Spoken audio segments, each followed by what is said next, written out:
Chapter 32-26. Yu Yu hurriedly picked up little Yueyao and ran into the living room. Yun Shishir was meticulously arranging the bouquet. Yu Yu carried little Yueyao to Yun Shishir. She was so excited that she didn't know what to do. Mommy. Mommy. Little sister can speak. And the first person she can call is Big Brother. When Xiao Yichen heard this, she leaned over in surprise. Really? Really? When Yun Shishir heard this, she didn't think much of it. She asked curiously, Yueyao can't speak yet. Yu Yu, did you hear wrongly? How could she not know that this little guy wanted to hear Yueyao call him Big Brother even in his dreams? Yu Yu hurriedly explained, Mommy, little sister really said Big Brother. I really heard it loud and clear. How could I have heard wrongly? No one taught her to call him Big Brother. Why would she call him Big Brother for no reason? Yun Shishir only knew that Gong Jia and Mu Yaja had been secretly teaching little Yueyao to call him Uncle and Daddy. These two clowns seemed to be racing against time, fighting to be the first person Yueyao would call out Uncle or Daddy. Especially Mu Yaja. In order to make Yueyao open her mouth, he had used all sorts of methods. He had even used Yueyao's favorite toy to seduce her, but he still couldn't get her to open her mouth. There was nothing he could do about it. How old was Yueyao? She was more than 5 months old and still couldn't speak coherently. She could only vaguely use a few syllables to indicate her emotions. She would have to wait for 6 or 7 months before she could speak. However, they couldn't rule out the possibility of her speaking earlier. Yu Yu said, Mommy, it's true. I've been teaching little sister to call him Big Brother for the past few days. Didn't Mommy say that I also learned to speak earlier? Maybe little sister is smarter than me? As he spoke, as if afraid that Yun Shishir wouldn't believe him, he gently squeezed Yueyao's little hand and said patiently, Little sister, Mommy doesn't believe you. Hurry up and tell Mommy, what did you say just now? Little Yueyao acted as if he did not hear what Yu Yu said. He was still focused on the red packet in his hand. Her little hand was holding the red packet, almost tearing it apart, but she was playing with it enthusiastically. Yu Yu tried her best to attract her attention. She shook her little hand and said gently, Little sister, didn't you call me very clearly just now? Why aren't you barking now? Come on, let Mommy hear it. She doesn't believe me. Big Brother, little sister, quickly call him Big Brother. When little Yueyao heard this, she thought that he wanted to play with the red packet in her hand, so she immediately raised the red packet in her hand and generously handed it to him. Yu Yu was instantly amused and didn't know whether to laugh or cry. However, he still emphasized, Mommy, Yueyao really did call me Big Brother. Really? Yun Shishir's eyes turned into crescents. She smiled and said, Okay, Mommy got it. Maybe it's just a coincidence that little sister called him that once. There's still plenty of time in the future, so there will be more opportunities. Xiao Yichen couldn't help but feel a little regretful that he didn't hear Yueyao call him Big Brother. However, according to what Mommy said, there was still plenty of time in the future. Moreover, he was very open-minded. Even if he wasn't the first to learn to call him Big Brother, it didn't affect his love for his little sister. Little Yueyao yawned lightly, as if she was a little sleepy. Chapter 32-27. Okay. Yu Yu obediently carried Yueyao into the room. When she came out, she sat next to Yun Shishir and asked curiously, Mommy, the wedding is the day after tomorrow. Are you nervous? Yun Shishir was stunned when she heard this. She nodded slightly and said with a red face, I'd be lying if I said I wasn't nervous. Of course I'm nervous. Even though she had already rehearsed the wedding ceremony, she felt increasingly nervous as the wedding date approached. She didn't know why she was nervous, but she just felt nervous. Yu Yu covered her mouth and giggled. Is Daddy nervous too? Daddy seems to be busy with the wedding recently, Xiao Yichen mumbled. Sometimes, he can't even make it back for dinner. He's busy decorating the venue. I told him that there would be someone to decorate the venue, but he wouldn't listen. He said that it's his own wedding, so he has to do everything himself. I even went to the bridal chamber with Daddy yesterday. It's so beautifully decorated. The bridal chamber was at Yunshan. Therefore, when the bride was picked up, they had to bring her to Yunshan before going to Yunshan Resort for the wedding. The night before the wedding, Mu Yaja went to the bridal chamber according to wedding tradition. At night, Yunshan was so nervous that she couldn't sleep. She had to get up early the next morning to wash up and dress up, but she still couldn't sleep until midnight. She was worried that something would go wrong at the wedding the next day. She didn't know if Mu Yaja was asleep, so she sent a text message. Would be, are you asleep? Within a few seconds, Mu Yaja replied, not yet. You're still awake? Yunshan pursed her lips and dialed his number. Mu Yaja picked up the phone and asked her why she wasn't asleep. Yunshan said coquettishly, I'm so nervous that I can't sleep. Why would I be nervous? Aren't you nervous? Close your eyes and don't let your imagination run wild. You'll fall asleep soon. But, Yunshan said hesitantly, I'm nervous about whether the wedding will go smoothly tomorrow. On the other end, the man laughed when he heard that. If I can't even handle a wedding, how can I be worthy of being your man? These words were very pleasing to her ears. Her man was so reliable and gave her a great sense of security. Her heart was filled with sweetness. Yunshan then said, then I'll go to bed early. You should rest early too. Yes. After hanging up the phone, Yunshan turned off the wall lamp and fell asleep peacefully. The next day, the alarm clock went off at 5:00. Yunshan woke up with a start. She was still a little groggy at first, but Yu knocked on the door and said, Mommy, the makeup artist is here. She immediately woke up, and her sleepiness disappeared. She immediately went to the bathroom to wash up, and then opened the door. Outside the door, two makeup artists in well-ironed uniforms were dragging suitcases in their hands. This suitcase was filled with the equipment needed for the makeup. When they saw Yunshan, the two makeup artists were surprised. Oh. The bride's skin is so good. I put on a facial mask last night. The makeup artists looked at each other and smiled. Then they said to Yunshan, shall we start the makeup? Yunshan sat at the dressing table. Starting from her face, the two makeup artists started working separately. One put on her makeup, the other arranged her jewelry and ironed her clothes. Chapter 32:28. One was a shioha dress for the wedding, the other was a wedding dress for an outdoor wedding, and the other was a traditional Chinese wedding dress for an indoor Chinese wedding. Mu Yaja had specially hired a top stylist and makeup team. Hence, even if it was a mixed Chinese and Western wedding, there was no need to worry about the makeup clashing. It was already 6:00 when the makeup was done. Yunshan had just changed into the shioha dress when Gong Jia arrived. He walked into the room and saw that Yunshan had already changed. She stood in front of the full-length mirror and let the makeup artist put on the forehead ornament for her. When she turned around, Gong Jia was really stunned. He muttered sourly as he walked toward her. I don't know where brother-in-law got his luck from to be able to marry my sister. He stood in front of her and looked at her gently. Suddenly, his lips curled into a smile as he gently held Yunshan's hand. Sis, you're so beautiful. Yunshan looked at him and asked tentatively, how beautiful? The world's most beautiful. Humph. You only know how to make me happy. How am I making you happy? You're so beautiful that I can't bear to marry you off. Gong Jia's words were sincere, especially when he saw Yunshan's beautiful side. He cursed fiercely in his heart. He did not know what methods Mu Yaja had used to kidnap his sister. He won't be able to welcome you easily today.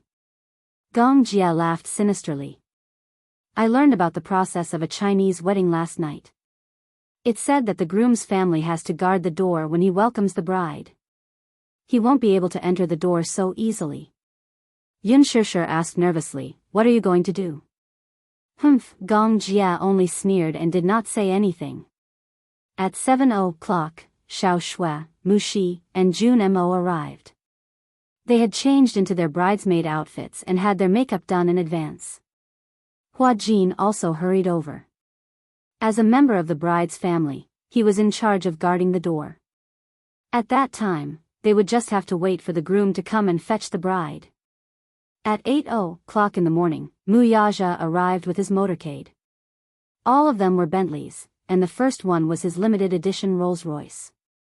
When he reached the door, Gong Jia closed the door and gave him the cold shoulder.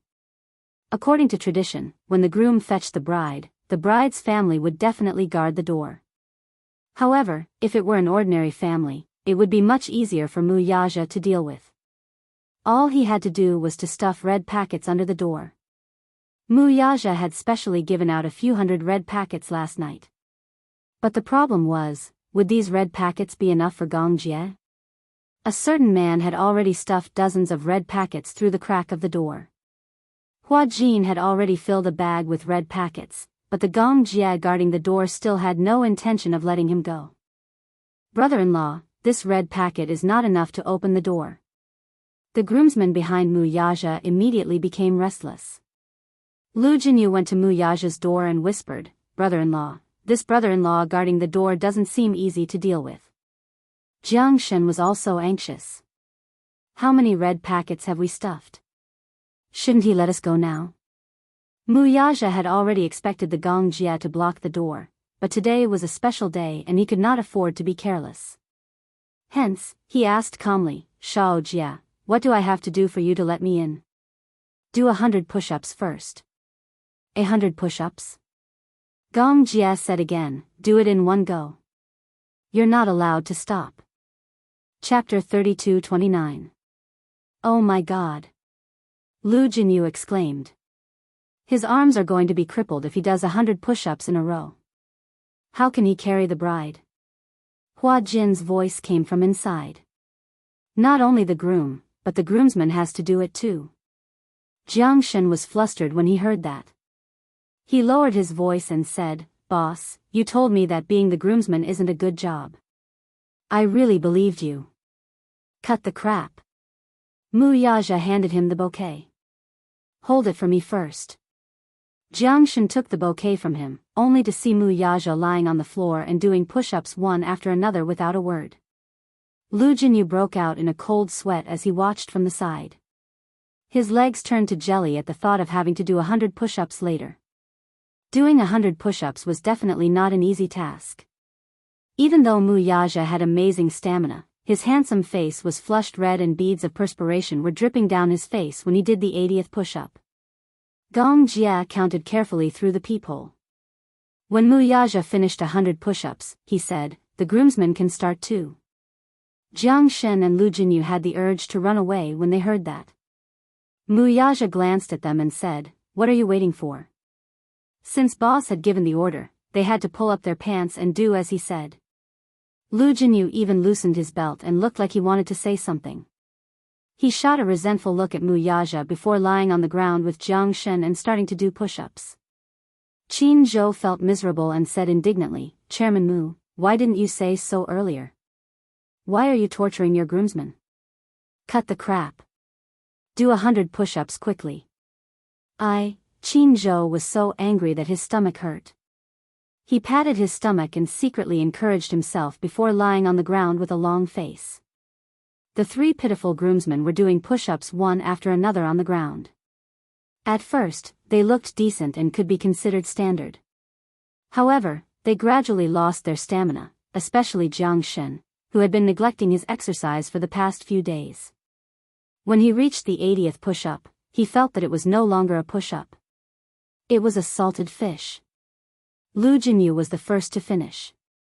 After he got up, he slumped onto the ground and began to doubt his life. Mu Yaja thoughtfully handed him a handkerchief. Lu Jinyu took it weakly and leaned against the wall, no longer caring about his poise. Jiang Shen and Qin Zhou finished at the same time. Both of them looked like they wanted to cry. Qin Zhou said, "I've never done so many push-ups in my life." Mu Yaja faced the door and asked, "Can we go in now?" Gong Jie's voice drifted out. "How can it be so simple?" "Huh?" Jiang Shen felt a lingering fear. "Don't tell me you're up to something again." Gong Jie said, do another 100 sit-ups. Lu Jinyu almost fell to the ground. Qin Zhou finally understood what was going on. He moved closer to Mu Yaja and said in a low voice, Chairman Mu, I can see what he's trying to do to you. Oh. This brother-in-law of yours wants you to bow down and beg for mercy. Perhaps he'll let you in then. Beg for mercy? When Mu Yaja heard this, he realized that Qin Zhou had the same idea as him. Indeed, he and Gong Jie had always been at loggerheads. Now that he had such an opportunity, it was obvious that he wouldn't let him in so easily. But asking him to beg for mercy? He would never do as he wished. Chapter 32:30.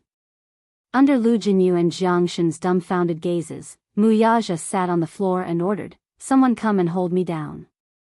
Qin Zhou immediately walked over and held him down. Mu Yaja held the back of his head with both hands and started to sit up. Lu Jinyu broke out in a cold sweat as he watched. Inside the door, Gong Jie urged, you have to be the best man too. Jiang Shen cried and begged, brother-in-law. Spare me. Gong Jie said coldly, who's your brother-in-law? Jiang Shen smacked his forehead. I can't call him that. He threw himself against the door and cried, no matter who you are, you're the gatekeeper. You can't play like this. After 100 push-ups, my legs are weak. If I have to do another 100 sit-ups, I'd better jump down from upstairs. Just jump. It's only the second floor anyway. Lu Jinyu leaned against the door in disgust, brother, think about it from another perspective. On the day you get married, if your wife's biological brother stands at the door and asks you to do 100 push-ups, you won't be able to take it. Gong Jie said disdainfully, to me, 100 push-ups is nothing. You guys are too weak. Weak? Lu Jinyu and Jiang Shen were not convinced when they heard this. How dare he call us weak? No. Prove it to them. 100 sit-ups is a piece of cake. With that, Lu Jinyu sat on the floor and let Jiang Shen hold his legs down as he sat up. After everyone was done, Mu Yaja stood at the door, but Gong Jie still had no intention of letting him in. Xiao Shui ran out of the boudoir and walked to Gong Jie's side. Seeing that the poor groom had not been let in, she did not know whether to laugh or cry. Xiao Jie, are you still not letting him in? Don't let the bride wait too long. Gong Jie said, help me tell sister that the bride should be more reserved. Xiao Shui, in the end, it was Mu Shi who ran out to plead for mercy. Only then did the Gong Jie reluctantly open the door and let Mu Yaja in. As soon as Mu Yaja walked in, his aura surged. Hua Jin was frightened by his aura and immediately raised his hands in surrender. Brother-in-law, this is definitely not my idea. Gong Jie held his head high and puffed out his chest. He even said in disdain, I'll let you off today. Mu Yaja, when Lu Jinyu saw that Mu Yaja's face was covered in sweat, he hurriedly went forward to wipe it off for him. You must be tired, brother-in-law. Gong Jie also smiled, but the way he looked at him was very evil. Mu Yaja stared at him for a long time, his face tense for a while, then suddenly revealed a peerless smile. Just you wait, you will also have this day. Gong Jie also smiled provocatively. We'll wait and see. Mu Yaja walked to the door and knocked. His voice suddenly became gentle. Honey, I'm here. In the room, Mu Shi heard the approaching footsteps and was even more nervous than Yunshusher. It was only when Mu Yaja's gentle voice suddenly sounded close to the door that she subconsciously reached out to open the door. Xiao Shui quickly stopped her. What are you doing? Mu Shi reacted and immediately retracted her hand. Xiao Shui glared at her and said, you can't open the door now. How can it be so easy to see the bride? Shui. Outside the door, Mu Yaja gently called her name. Be good and open the door. For a moment, Xiao Shui was mesmerized by his magnetic voice and subconsciously reached out to open the door. Chapter 32-31. Mu Yaja reached out and gently touched the bridge of his nose. He seemed to find the situation a little tricky. Qin Zhou, who was beside him, pushed him away. Jiang Shen and Lu Jinyu immediately pounced on the door and slammed it hard. Open the door, open the door. Bride, open the door. Yu Yu and Xiao Yichen had just hidden their red high heels and walked to the door. When they heard Mu Yaja's voice, they snickered. Red packets. Red packets. Mu Yaja heard them and scolded inwardly, these two little rascals. What happened to the cooperation between the inside and the outside? He turned around and ordered Qin Zhou, stuff them with red packets. Qin Zhou quickly squatted down and stuffed the red packets through the crack of the door. Xiao Yichen said greedily, not enough, not enough. You want to send us away with these few red packets? Qin Zhou continued to stuff the red packets in his hand into the door, but he still could not pass. Jiang Shen shouted pitifully from outside, sister-in-law. Take pity on boss, please. Boss was tortured badly by his brother-in-law. He did more than 100 push-ups and sit-ups. He's so tired that he's about to collapse. Yun Shishir, who was sitting on the bed, covered her mouth and snickered when she heard the commotion. She had long expected that Shao Jia would not let him in so easily. How could she not know? That was why she asked Xiao Shui and Mu Shi to plead for mercy. Shao Jia listened to her and let Mu Yaja off. However, there was still a hurdle at the door of the boudoir. Jun Mo asked through the door, Groom, do you know the bride's measurements?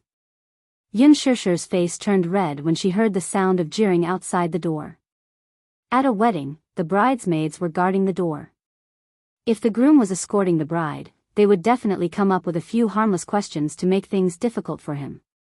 This question was not harsh and was just to create a lively atmosphere. Mu Yaja smiled and said, I know, but it's not convenient for me to reveal it. Is it not convenient for you to reveal it, or you don't know? Of course, I know. TSK, TSK, TSK. Xiao Shui commented, Sure, your husband is so protective of you. There are so many groomsmen outside. Chairman Mu definitely won't say anything, Mu said. Jun Mo asked another question. Groom, the bride is asking you if you have anything to say to her? She quickly defended herself. Jun Mo, I didn't say that. Shoo. Jun Mo gestured for her, Sure, Mu Yaja's, I love you, Sure, I love you. This was Mu's of his heart. Qin Zhou was to Qin. However, Qin Zhou was not satisfied and said, CEO Mu, that's all you've got. Mu Yaja smiled. I'm not done yet. Held. In the past, I only dared to say, I like you, because the words I love you were too unfamiliar and too heavy. But from today onwards, I will say, I love you to you every day. I've never been good at expressing myself, and I've made you suffer a lot. Along the way, we've been through ups and downs. Because of my personality, I'm not good with words and I don't know how to sweet talk. But, do you know? Every time I see you, my heart says I love you to you, whether you hear it or not. Jun Mo and Xiao Shui looked at each other. They were touched by his confession. Chapter 32-32. Mu Yaja continued, I, Mu Yaja, swear. I'll protect you for the rest of my life so that you won't have to wander around and have no one to rely on. No matter how difficult the obstacles are, I'll overcome them for you. Mu Shi wavered when she heard this. She said to Jun Mo, why don't we let the groom in? Don't make things too difficult for him. Okay. Jun Mo then said, however, we can't let him in so easily. Groom, why don't you sing another song to the bride? Sing. Qin Zhou sized up Mu Yaja and was a little worried. Mr. Mu, can you sing a cappella? Mu Yaja deliberated for a moment. Suddenly, he tugged at his tie gently and sang softly. I want to sing to you while I'm young and picturesque while I'm young and have sex my dearest person, the journey is long, let's be together I'll sing to you give me your pure and innocent smile we should be happy and blissful sunny times, I'll sing to you touch you with my burning feelings, okay time is worth reminiscing and lingering shy and blushing face who can replace you? While I'm young and have sex my dearest person, the journey is long, let's be together. Yun Shishir sat on the bed and listened. His voice was still clear through the door. He sang very well. In the past, she had always wanted him to sing to her, but he seemed to be very stingy and reserved. He was always reluctant to sing. Now, she was going to use this opportunity to feast her ears. The door slowly opened a gap. June Mo blocked the door and cleared her throat. "Groom, do you want to come in?" Seeing that the door was open, would Lu Jinyu and the rest give it a chance to close it? The group of people worked together to break the door open. However, even though they broke the door open, they still had to consider the 3 bridesmaids in front of the door, lest they get hurt by the door. Yu sighed. "Daddy, congratulations on passing."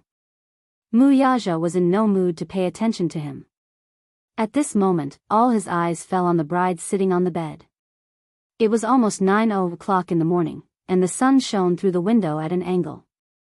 Yunshusher was wearing a red shioha dress as she sat upright on the bed. The gold border of her dress seemed to be plated with holy light. Her exquisite makeup, picturesque eyebrows, and bright red lips, however, did not appear to be rich. Instead, they appeared especially charming and seductive. Muyaja felt his body heating up. However, he knew that it wasn't because of the gong jia forcing him to drink 2 glasses of wine outside the door. It was because the woman in front of him was so beautiful that it was too tempting. Each of her outfits was custom-made by a famous designer. Her long hair was tied into a bun, and there weren't many decorations on it. A golden hairpin was enough to set off her exquisite makeup. Muyaja was looking forward to seeing her in a wedding dress during the lawn wedding. She would definitely be beautiful, dazzlingly beautiful. He slowly walked in front of her, knelt down on one knee, and presented the bouquet in his hand to her. "Madam, I'm here." Yunshusher was shy and nervous as she looked at the bouquet in his hand. Her hands were intertwined because of uneasiness. Muyaja gently guided her. "Madam, come with me." Yunshusher's gaze landed on him. Today, he was dressed more formally and handsomely than ever before. Chapter 32-33. He was dressed in a tailored suit, which made him look tall and slender. His hairstyle had also been carefully styled, and his handsome facial features had added a bit of heroic spirit to them. Even though they were together every day and hugged each other to sleep every night, today's occasion was too special. Coupled with the man's formal dressing, he looked even more handsome than before. It was to the extent that her heartbeat gradually lost its rhythm. June Mo reminded her cautiously, Sure, have you received the bouquet? The groom has been kneeling for a long time." Muyaja's affectionate look moved even the bridesmaids, and they could not bear to make things difficult for him. Yunshusher then reached out and gently took the bouquet from her. Before she could retract her hand, Muyaja's large palm covered her hand and held it tightly. He leaned forward slightly and hugged her shoulders. Muyaja whispered into her ear, "My wife, you're so beautiful today." Yunshusher's face burned again. She was so embarrassed that she did not know what to do in front of everyone. Yu and Xiao Yichen suddenly said, "Daddy, you can't take mommy away now, okay?" "That's right. Daddy, you can't take mommy away yet." The group of people was secretly amused by the 2 amusing little fellows. Muyaja was a little puzzled. "What's wrong?" "Here. Look at mommy's feet." Yunshusher stretched out her legs, only to see that her feet were bare. She looked up and glared at him with a red face, reminding him, "Hurry up and find the shoes." Qin Zhou smacked his forehead and immediately said, "Groom, the bridesmaids have hidden the high heels. You have to find them within the time limit, or else you won't be able to take the bride away." She said innocently, "We didn't hide them, it was the 2 little guys. We don't know where they hid them." Muyaja glanced at Yu and Xiao Yichen. The latter pretended to look up and did not look at him. D****. Were these 2 fellows really his sons? Not even a hint? Muyaja ordered, "What are you waiting for? Find my shoes." At his command, Lu Jinyu and Jiang Shen immediately started rummaging through the cabinets. Qin Zhou, on the other hand, was very reserved. He was not like the others who were like wolves and tigers, leisurely opening drawers to look for wedding shoes. However, things were not as simple as they thought. The room was a suite. It was very big, but she still couldn't find it in the wardrobe or under the bed. When everyone returned to the center of the room, they were still confused. The shoes were hidden by the two little fellows. He didn't know what the two little fellows were thinking and where they hid the shoes. All the places with storage functions had been searched, but there was nothing. Muyaja immediately asked, You must have hidden them. Where did you hide them? I won't tell you. The little guy was very arrogant. How could it be so easy to pry open his mouth? Muyaja pursed his lips and immediately walked over. He squatted in front of him and pulled him into his arms. Lowering his voice, he said, Good Yu, can you bear to see Daddy anxious? It wasn't easy for Daddy to pass your uncle's test. Do you have the heart to make things difficult for Daddy? Of course you can.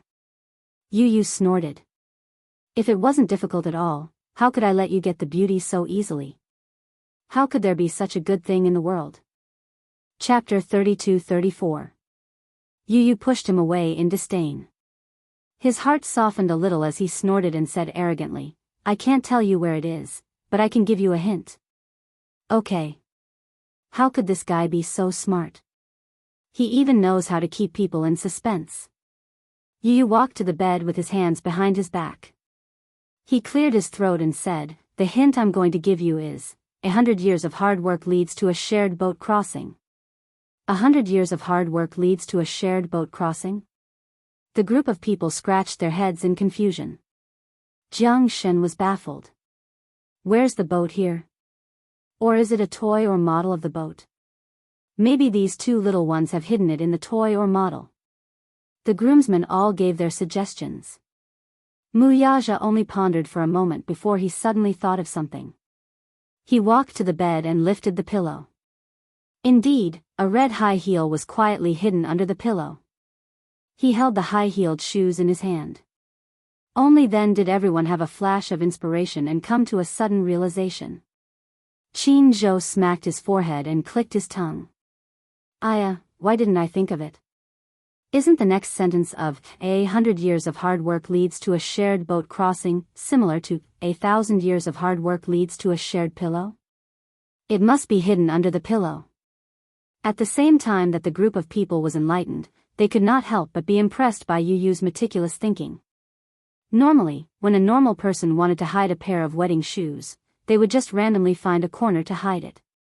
Therefore, when they were looking for the shoes, they deliberately chose a corner and neglected the most obvious place. This boy, even when hiding a shoe, he was so knowledgeable and particular about it. This 1,000 years of hard work leads to a shared pillow was very meaningful. She could not help but exclaim, Yu is so smart, I didn't expect it to be hidden here. Jun Mo asked curiously, Where's the other one? Yu immediately denied responsibility and said, Xiao Yichen hid the other one, not me. Muyaja turned to look at Xiao Yichen. The latter had a smug look on his face, as if he was waiting for a certain man to approach him. Daddy, do you want to know where the other one is hiding? Little Yichen blinked his eyes mysteriously, appearing extremely unfathomable. Muyaja walked over and held his chubby little hand. He said fawningly, Yichen, you just received so many red packets from Daddy. You can't not help Daddy. Say something nice for me. Xiao Yichen's request wasn't too much, so Muyaja naturally agreed to it. He gently pinched his son's cheeks and coaxed, Daddy loves Xiao Yichen the most. Yu was a little unhappy when he heard this. He snorted at the side and said, I'm useless. Daddy loves Xiao Yichen the most, so what about me? Everyone burst into laughter. Muyaja couldn't coax the two little guys to fight over mommy's affection. However, in the end, Xiao Yichen made a request and asked Muyaja to carry his mommy and do a few deep squats. Wow! Amazing! Wasn't this making things difficult for him? Fortunately, Yun Shishir recovered well after giving birth. As she was pregnant, her figure was indeed a little out of shape when she just finished her confinement. However, she persevered and lost weight. However, no matter how thin she was, she still had some weight. Chapter 32-35. For the sake of finding the wedding shoes, Muyaja naturally obeyed. Thus, he carried Yun Shusher in his arms and did 10 standard push-ups. Even so, this valiant man still managed to complete the push-ups perfectly. Xiao Yichen then ran to the back of the door, took out the high heels that were hidden in the corner of the door, and handed it to him. Hua Jin, who was standing beside him, said, "This is shameless. If the groom didn't find it, it doesn't count." Xiao Yichen put her hands on her hips and said, "Why doesn't it count? I'm the groom's son. If I find it, it'll count as daddy finding it." Okay. It counts, it counts. Hua Jin held back his laughter and nodded. Muyaja walked to the bed with a pair of wedding shoes and knelt on one knee. The wedding shoes were a beautiful red with high heels and lace as embellishments. He said gently, "My wife, I'm going to put on the shoes for you." Yun Shusher looked at him, and he looked back at her. His handsome eyes seemed to contain a vast universe, deep and enchanting. She remembered that she had read a fairy tale about Cinderella in the past. The prince had also knelt in front of Cinderella like this and carefully put on her crystal shoes. In the past, when she was pregnant, she could only wear sneakers. When she went out for a walk, her shoelaces would occasionally loosen, and he would patiently crouch down to tie them for her. But now, when he held the high heels and was about to put them on for her, she still blushed because of shyness in front of so many people. Her cheeks, which were originally blushed, now had a charming blush on them. She shyly lifted the hem of her dress and slowly stretched out her bare feet. He reached out his hand and held her small foot with one hand. He gently put the high heels that symbolized happiness and nobility on her foot. "My wife, come with me." Seeing this scene, everyone cheered excitedly. Shi immediately sprinkled the petals on the happy newlyweds. Muyaja held her hand and kissed her passionately. At the side, Yu and Xiao Yichen covered their eyes shyly. They felt shy, but they could not help but peek through the gaps between their fingers. Muyaja carried her in his arms. Gong Jia made things difficult for him.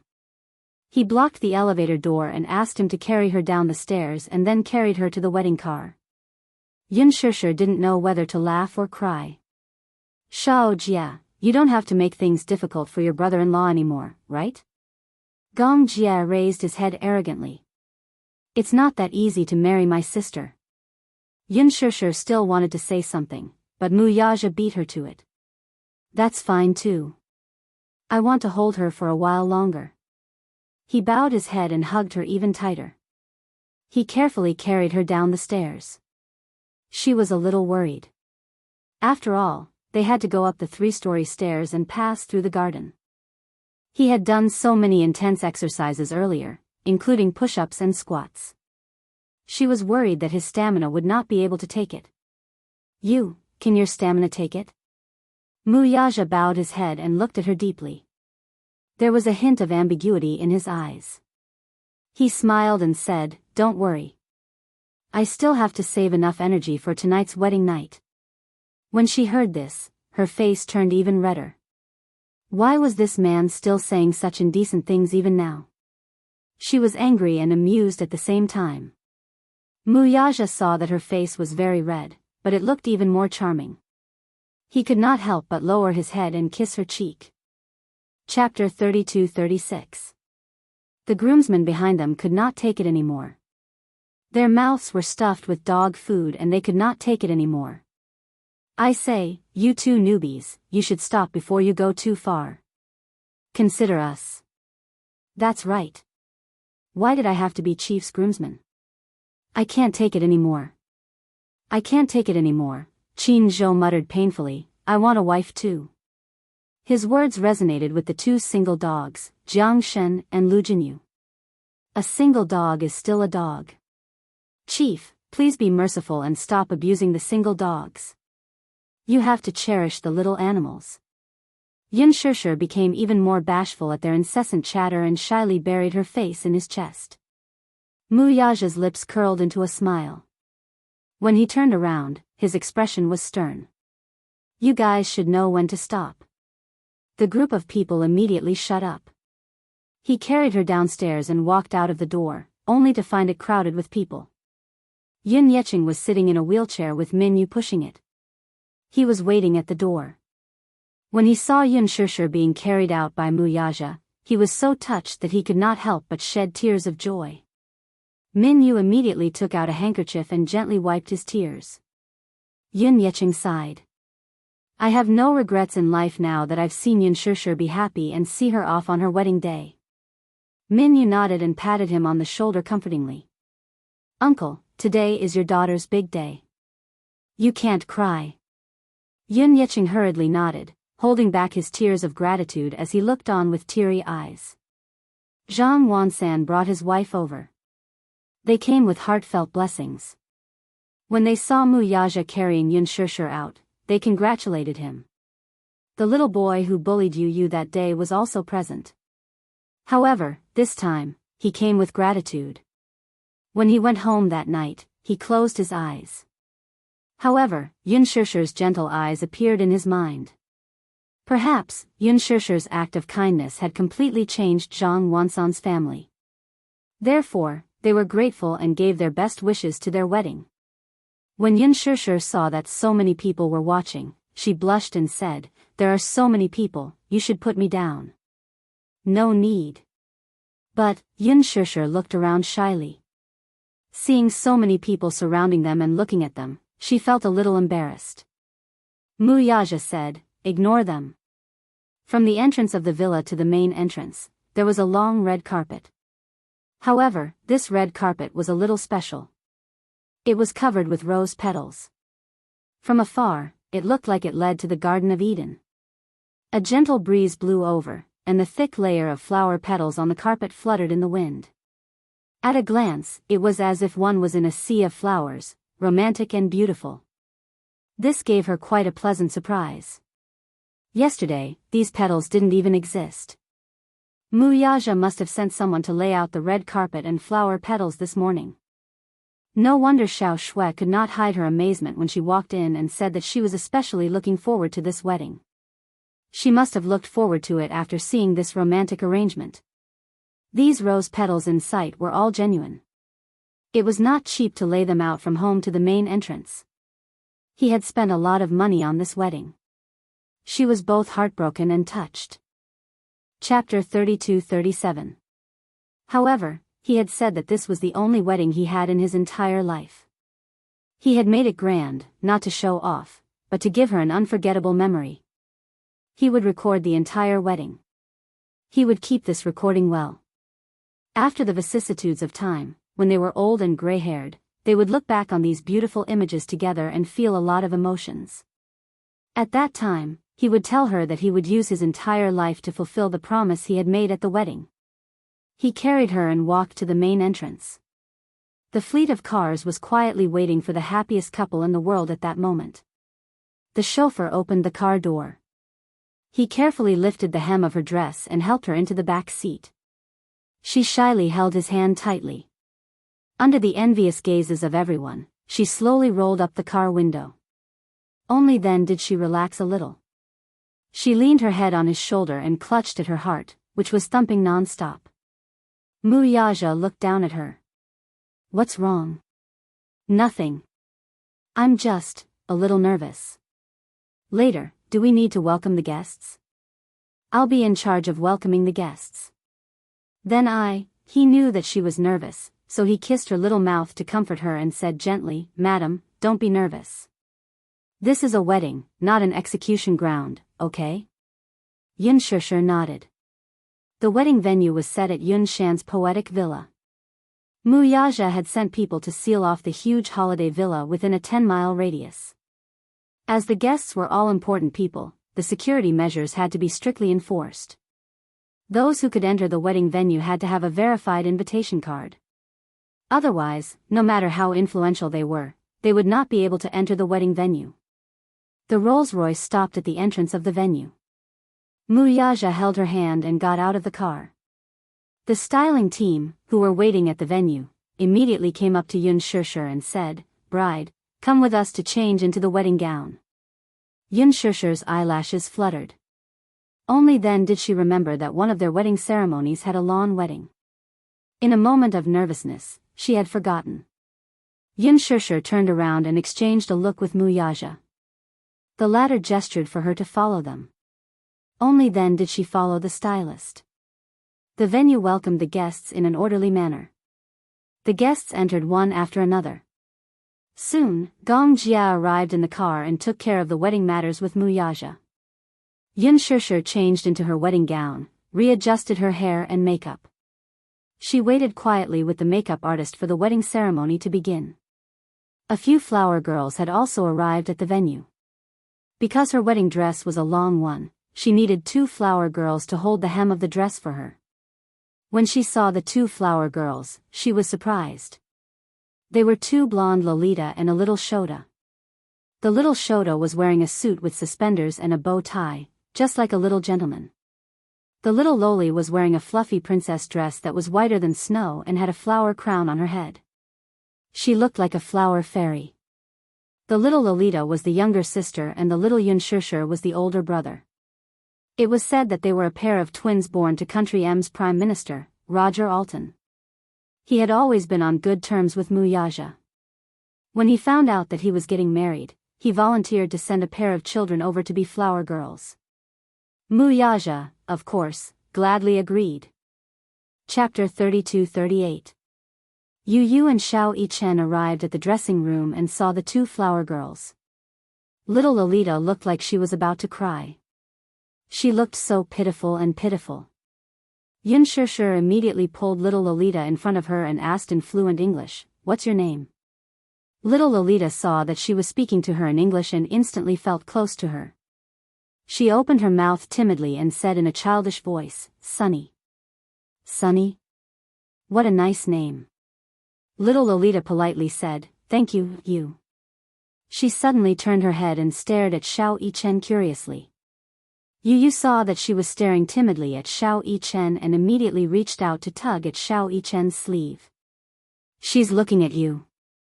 Xiao Yichen curiously followed his gaze and turned to look at little Lolita. She blushed and hid in Yun Shusher's arms. Her long eyelashes fluttered and she was as beautiful as a fairy. She seemed to be shy. Beside them, the little boy with blonde hair and blue eyes let out a bell-like laughter. He pointed at Sunny and said, "Sunny, don't be afraid. I'll protect you." Yun Shusher looked at the little boy and asked gently, "What's your name?" "My name is Angelo." Xiao Yichen suddenly hooked his arm around Yu Yu's shoulder and asked curiously, "Mommy, why don't you let Yu Yu and I be your flower girls?" "If it's a flower girl, there must be a boy and a girl together," Yu Yu said. "It's a pity that little sister is only 6 months old." Xiao Yichen turned around and looked at the 2 little guys worriedly. They looked to be about 4 or 5 years old. He didn't know if they would cause any trouble at such a young age. He had attended a prime minister's wedding with Mu Yaja before. The bride was also entered by 2 little flower girls. The boy held the ring pillow while the girl held the dress. The ring pillow was an important part of a Western-style wedding. The ring was tied to the pillow and the flower girl would pass it to the bride and groom. Then, the bride and groom would exchange rings. However, after entering the venue, perhaps because she saw so many guests at once, she got stage fright. She accidentally stepped on the hem of her wedding dress and fell to the ground. Before she could cry, the little boy beside her saw her fall and was so frightened that he fell to the ground and hugged the ring pillow in his hands and started to bawl. The crowd's children's, but they didn't know whether to laugh or cry when they saw how uncooperative they were in such an occasion. Evens crying, as the wedding ceremony was to continue. To the wedding ceremony to stop crying, Lolitas. Finally, Yu, and she, Yu to Yu's. Yu to you mommy. Calm. You, he. To it, he. To's. To the yos. Her cries of despair echoed throughout the hall. Chaos ensued. In the end, the adults had no choice but to carry the 2 little guys off the stage. Only then could the wedding proceed. Xiao Yichen's worry was not unfounded. Chapter 32-39. Just as Xiao Yichen was feeling conflicted, the MC came to the dressing room and said to Yun Shishir, "The ceremony has begun." Yun Shishir immediately became nervous again. The MC brought 2 flower girls to the venue. When Yu saw that Yun Shishir was still sitting there uneasily, he walked up to her and said, "Mommy, why are you still standing there like a fool? The ceremony is about to begin. You can't let Daddy wait for too long." Yun Shishir clenched her fists and said to him, I'm a little nervous." When Yu heard this, he smiled helplessly. He walked up to her and gave her a gentle hug. Yu is nervous too, but I'm more looking forward to it than nervous. He had already adjusted his state of mind. Previously, he had rejected it, but now, he had accepted it and even looked forward to it. This was because Daddy had transformed into a real man, a man who understood love and had a strong sense of responsibility. If he entrusted Mommy to such a man, he would definitely be able to give Mommy a lifetime of happiness. Yun Shishir slowly stood up. Yu and Xiao Yichen hurriedly went behind her and lifted the hem of her wedding dress. When they arrived at the venue, the MC was interacting with the groom and the guests. The atmosphere was relaxed. Mu Yaja's back was facing the backstage area. Facing the flower arch, the MC said to the guests, "Now, shall we invite the bride to come out with a round of applause?" Naturally, the guests gave him face and applauded. Mu Yaja held the bouquet with his back facing Yun Shishir. Just as Yun Shishir was about to walk up to him, Gong Jie suddenly stopped her and said, "Shu." Then, he tiptoed behind Mu Yaja. The guests were trying hard not to laugh. Even Yun Shishir was amused by Gong Jie. She covered her mouth and snickered. Gong Jie stood behind Mu Yaja and deliberately lowered his posture. He gently put his arm around his waist, looking like a cute and lovable bird. It was really amusing. The MC said seriously, "Now, the groom, please turn around and face the bride." Mu Yaja was actually a little nervous. He slowly turned around, only to be met with Gong Jie's close-up handsome face. He was so shocked that he took half a step back with a look of disgust, afraid that he would not be able to avoid him. "Why is it you? Why can't it be me?" Gong Jie burst into laughter and asked in disdain. He was originally looking forward to welcoming the beautiful bride. He could even imagine Yun Shishir standing behind him in a holy wedding dress. However, when he turned around, there was a man standing behind him, and it was his archenemy, Gong Jie. Mu Yaja was so scared that his heart stopped. Good-natured laughter came from the guests. Mu Yaja stared coldly at Gong Jie. "Get lost." Gong Jie let out a cold snort and retreated from the stage. The MC immediately said, "It seems that the groom is not sincere enough to welcome the bride. I'll give the groom another chance. Now, the groom, please turn around and wait to welcome the bride." Mu Yaja turned around and stared meaningfully at the MC. Obviously, he was telling him with his eyes that he didn't like the joke just now. Yu said softly to Yun Shishir, "Mommy, it's your turn to go on stage." Yun Shishir nodded and walked forward slowly. The 2 flower girls immediately ran over obediently. The little Loli held up the hem of her dress while the little Shota held the ring pillow and walked beside her slowly towards the groom. Chapter 32-40. Mu Yaja heard the commotion behind him. Without waiting for the MC to speak, he turned around. However, even though he was mentally prepared, when he saw Yun Shishir, he was still stunned. He had attended some weddings before. At weddings, when some grooms saw the bride wearing a wedding dress and standing in front of them, they would be so emotional that their eyes would moisten. It had to be said that men did not easily shed tears. However, at such a moment, when the woman he loved appeared in front of him in the most sacred wedding dress, his heart would surge with emotions. Some emotions would come violently, and it would be difficult for him to control them. Mu Yaja stared at the person in front of him in a daze. As the sunlight shone on her body, her pristine wedding gown seemed to be coated with a layer of sacred radiance. It was so dazzling that he felt a little dizzy. The wedding dress was a strapless design, which happened to reveal her beautiful shoulders and collarbones. She wore a pink diamond necklace around her neck. This necklace was personally put on for her when he first went on a date with her. It had not left her side for so long. Originally, the stylist wanted to give her a sparkling diamond necklace, but she preferred this special necklace, which unexpectedly matched the wedding dress very well.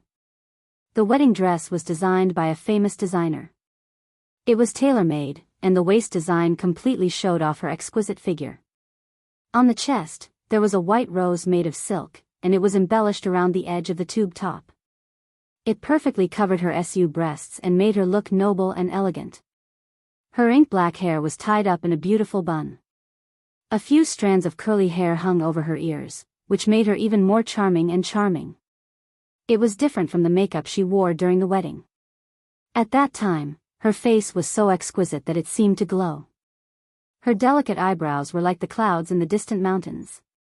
Her jet-black eyelashes were long and curly. Without much eyeshadow, her eyebrows and eyes were as beautiful as a painting. Her perky nose bridge did not need any highlight decorations. It was natural. Unlike many brides who wore heavy makeup, she wore makeup, but it was very clean. Her face was naturally beautiful, and after careful carving, she was as beautiful as a fairy. Especially that pair of picturesque eyes, they were like obsidian. When she lowered her eyes, the light in her eyes shimmered. Even though she was separated by a thin veil, it added a sense of mysterious beauty. He looked at her and couldn't help but feel a little uneasy. He didn't even dare to rashly step forward and disturb this beauty. Yun Shirshir faintly smiled as she looked at him. She had imagined her wedding countless times, but the Real wedding was even more dreamy than she had imagined. Even though she didn't think much of the wedding before. After all, as far as she knew, he was the only man in her life. Even if there was no need for a wedding to prove it, this fact would not change. But, when she stood in front of him in her wedding dress, it was a different feeling. It was said that a woman had to wear a wedding dress once to be considered a complete woman. As for Muyaja, it was a completely different feeling. He had imagined such a scene countless times, but none of his fantasies were as impactful as witnessing it with his own eyes. His heart was so touched that it was about to overflow. Chapter 32:41. He looked at her with a smile on his lips, but his eyes were also sour. He had experienced countless touching moments, such as when Yueyao was born. He held such a small bundle of milk bun in his arms, and was filled with emotion. However, there was no moment more impactful than this. He lowered his eyes slightly, then raised them again, and walked towards her. His deep eyes hid a burning passion, and he did not hide his deep admiration for her. He walked in front of her, gently hugged her waist, and said in a low voice, "Shirshir, are you trying to charm me to death?" When Yun Shirshir heard this, she couldn't help but blush. Her long eyelashes trembled slightly, and when she looked at him again, her face was slightly red.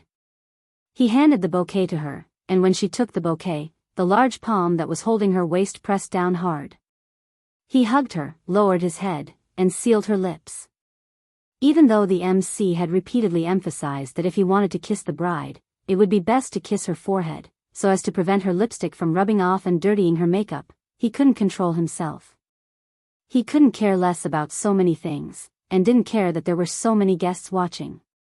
With such a beautiful bride standing in front of him, could he still be expected to care about those rules and regulations?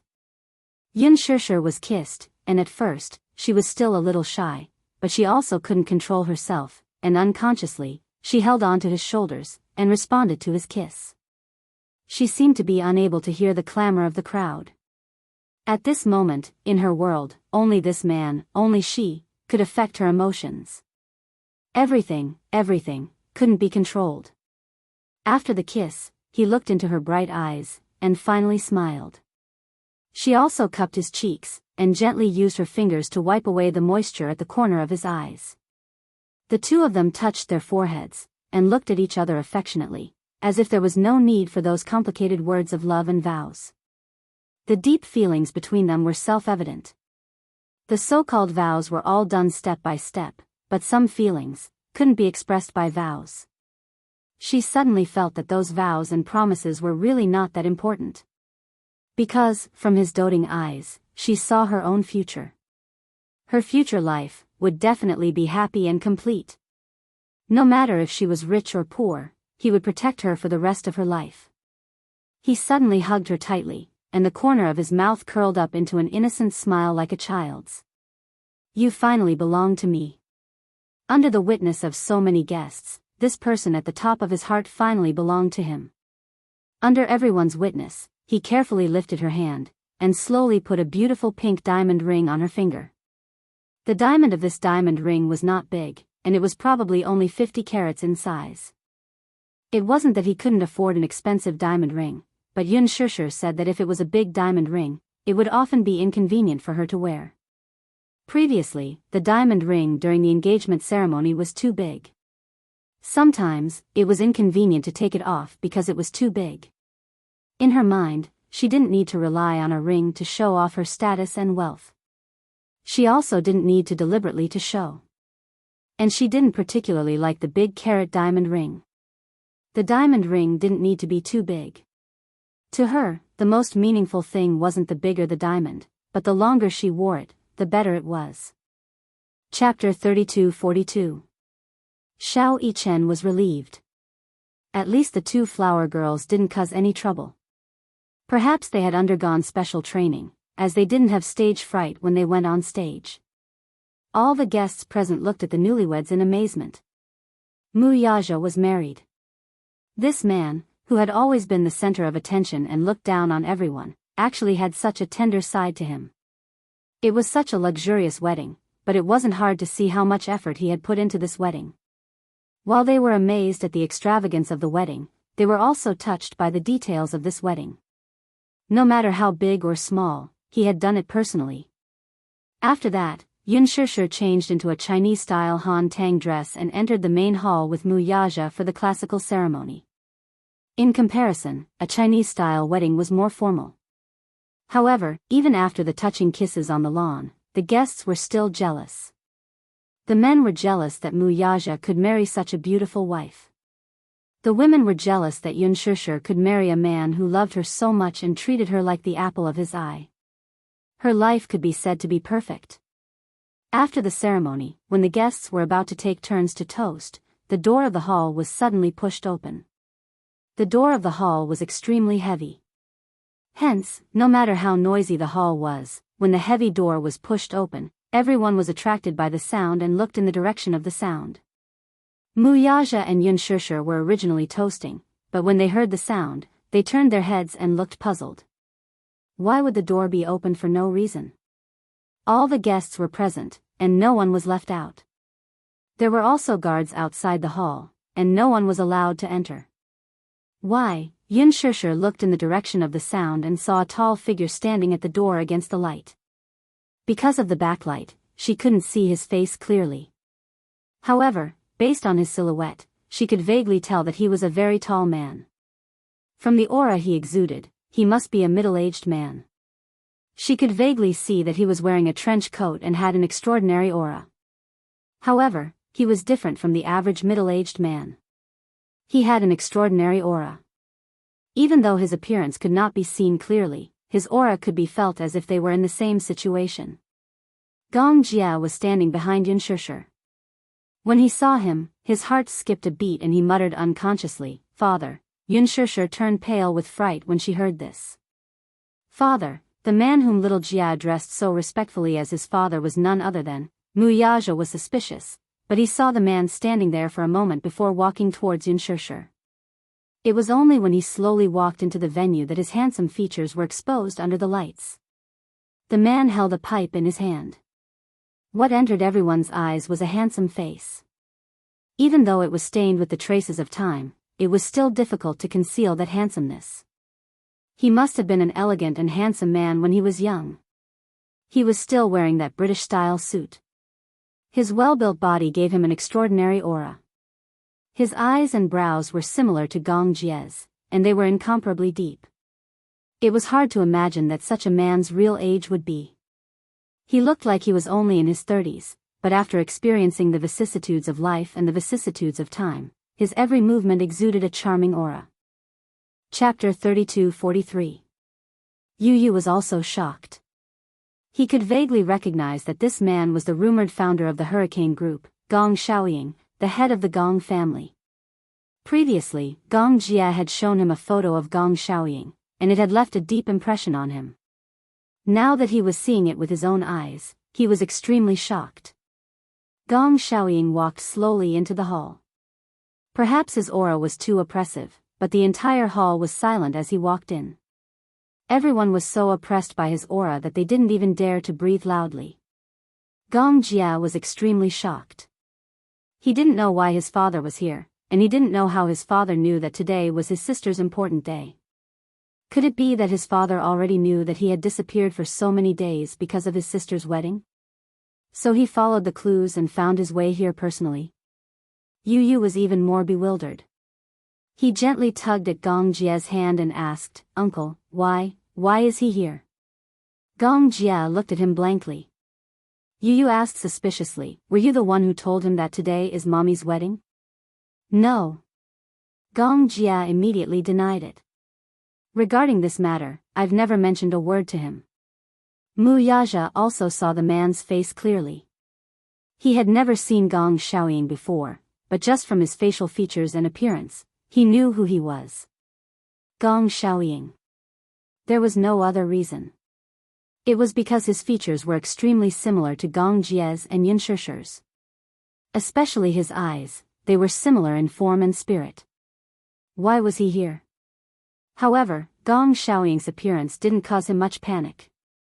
On the other hand, Yun Shishir was a little flustered. For a moment, she looked at the man who was closing in on her. For a moment, she didn't know what to do. It wasn't until the man walked in front of her and stopped in his tracks that she became even more flustered. Her hands were tightly clasped together as she looked straight at him. For a moment, she actually lost her sense of propriety. Gong Xiaoying was more than a head taller than her. She was 1.7 meters tall, but she only reached his shoulders. His imposing height was comparable to Mu Yaja. She finally realized who Gong Jia had inherited his high altitude from. He lowered his head to look at her. Although the woman in front of him was already 25 years old and a mother of 3, in his eyes, no matter how he looked at her, she was still a child. When he saw the face up close, Gong Xiaoying tried his best to remain calm, but his mind was still in turmoil. On one hand, it was because this face was too similar to the woman he had been dreaming about for decades. On the other hand, it was because the beautiful woman standing in front of him was his own flesh and blood. She was beautiful, really beautiful. She looked exactly like her mother when she was young. He had always thought that this daughter of his had unfortunately died a few years ago. His heart ached so much that he thought he would never see her again in this lifetime. However, it wasn't until he saw her face up close that he believed the truth. His daughter was still alive. For a moment, Gong Xiaoying was at a loss for words. He just looked at her quietly, wishing that he could use this limited time to make up for the 20 years he had missed. Yun Shishir didn't know what to do. She was a little embarrassed by his gaze. She put her hands behind her back and averted her gaze. Gong Xiaoying finally spoke, "Raise your head." She looked up and met his deep eyes. Chapter 32-44. Gong Xiaoying looked at her seriously. His gaze fell on her brows and eyes, then moved down to her upturned nose. She looked exactly like Mu Qingcheng. Her cherry lips were charming and moving, just like in his memory. She stood on the stage, holding the microphone and singing a decadent love song. She was very flirtatious. So similar, so similar. Her appearance seemed to slowly overlap with the appearance of the woman in his memory. The more he looked at her, the more Gong Xiaoying's hands trembled. He subconsciously raised his head, wanting to touch her, but he was afraid. He was worried that this was just an illusion.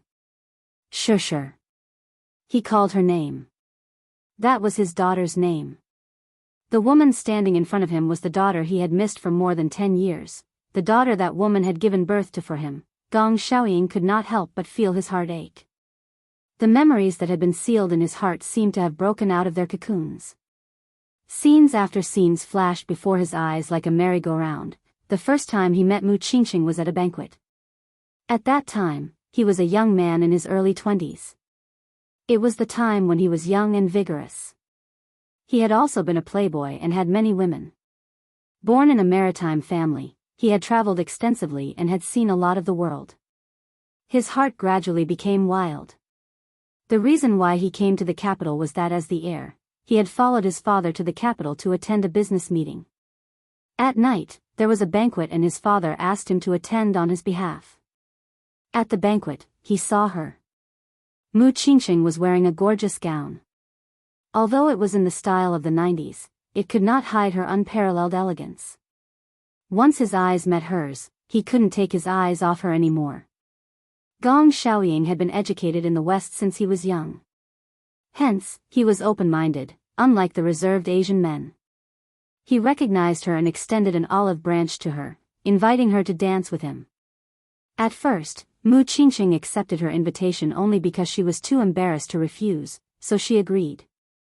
At that time, Gong Xiaoying was definitely a playboy. Even though she had seen many men in her career as a singer, she had never seen such a handsome man. So much so that when she was dancing, she repeatedly made mistakes because of her nervousness. However, he didn't mind at all. Instead, he felt that her nervous appearance was actually very cute. Gong Xiaoying was also a powerful figure. After just one dance, he had already figured out her identity and background. Therefore, the story of a romantic love affair was a natural development. What he remembered most was when he asked her to go on a cruise. At that time, it was still the Lantern Festival. He had booked the pleasure boat. She wore a cheongsam to attend. Her graceful figure was charming and moving. He was a normal man. With a beauty in his arms, he couldn't help himself and had her on the boat. She had also retreated because she was reserved. After all, they had only been in love for a few months at that time. Although they had survived in a nightclub environment, her personality was relatively conservative. But what kind of man was Gong Xiaoying? After a round of lovey-dovey, he had conquered her. At night, she wore his jacket and leaned against the side of the boat. She stretched out her slender jade hands and played with the clear ripples of the lake. On the surface of the water, one by one, there were lanterns floating by. She had made a wish that she could accompany the person she loved for life. Chapter 32:45. She was not his only woman. In the past, when he traveled with his father to various countries, he had also befriended some socialites from the upper-class society. However, most of them could not hold on to him and would often be thrown to the back of his mind after the passion. It was not that he was too promiscuous. It was just that some fate did not belong to each other. However, when fate brought them together, success came naturally. At that time, he really believed that this woman would be his lifelong companion. However, later on, when Mu Xing found out about their relationship, he strictly forbade her from seeing him again. Mu Qingqing, on the other hand, had a secret rendezvous with him behind his back. She said, "Brother Xiaoying, I've decided on you in this life. You can't let me down." When he heard this, he was overjoyed. As he kissed her, he promised her, "Qingqing, I'll never let you down. With you in my life, I won't have any regrets." She even thought that he was a poor lad who came out of nowhere. She even swore to be with him for the rest of their lives, where they would have to haggle over every ounce of necessities. If not, how could a relationship be such a complicated and mysterious thing? Sometimes, decades of feelings could not compare to a few months of friendship. Although the two of them had been in love for a few months, it felt as if the world had changed. This was a special feeling. Even if he had other women by his side after that, he had never felt this special feeling before. It was the kind of feeling that, as long as she was by his side, even if the world came to an end, he would have nothing to fear. Hence, when his father asked him to go overseas to take over the maritime affairs in Asia and Europe, he agreed to leave the capital with her and go far away together. Mu Qingqing blushed in embarrassment and agreed. However, when the agreed date came, she did not show up. He thought that this lady probably regretted it and did not have such deep feelings for him that she would abandon everything and leave with him. However, many years later, when she contacted him again by chance, he was indignant. When he repeatedly asked why she did not show up that day, she broke down and cried, "Brother Xiaoying, I can't come."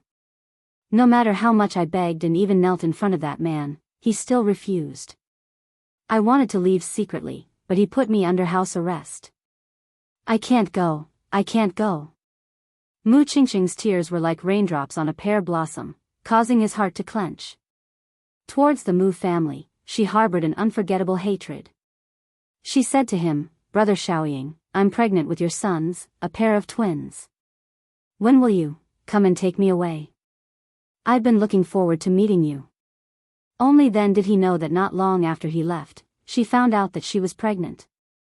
After being put under house arrest, she originally wanted to protest by going on a hunger strike, but when she thought of the flesh and blood in her stomach, she couldn't bear to do so. After enduring the humiliation for so long, she finally got the chance to escape that kind of hell with the help of the servants. She tossed and turned in bed. In order to avoid being noticed, she took root in a very remote place and gave birth to a pair of twins.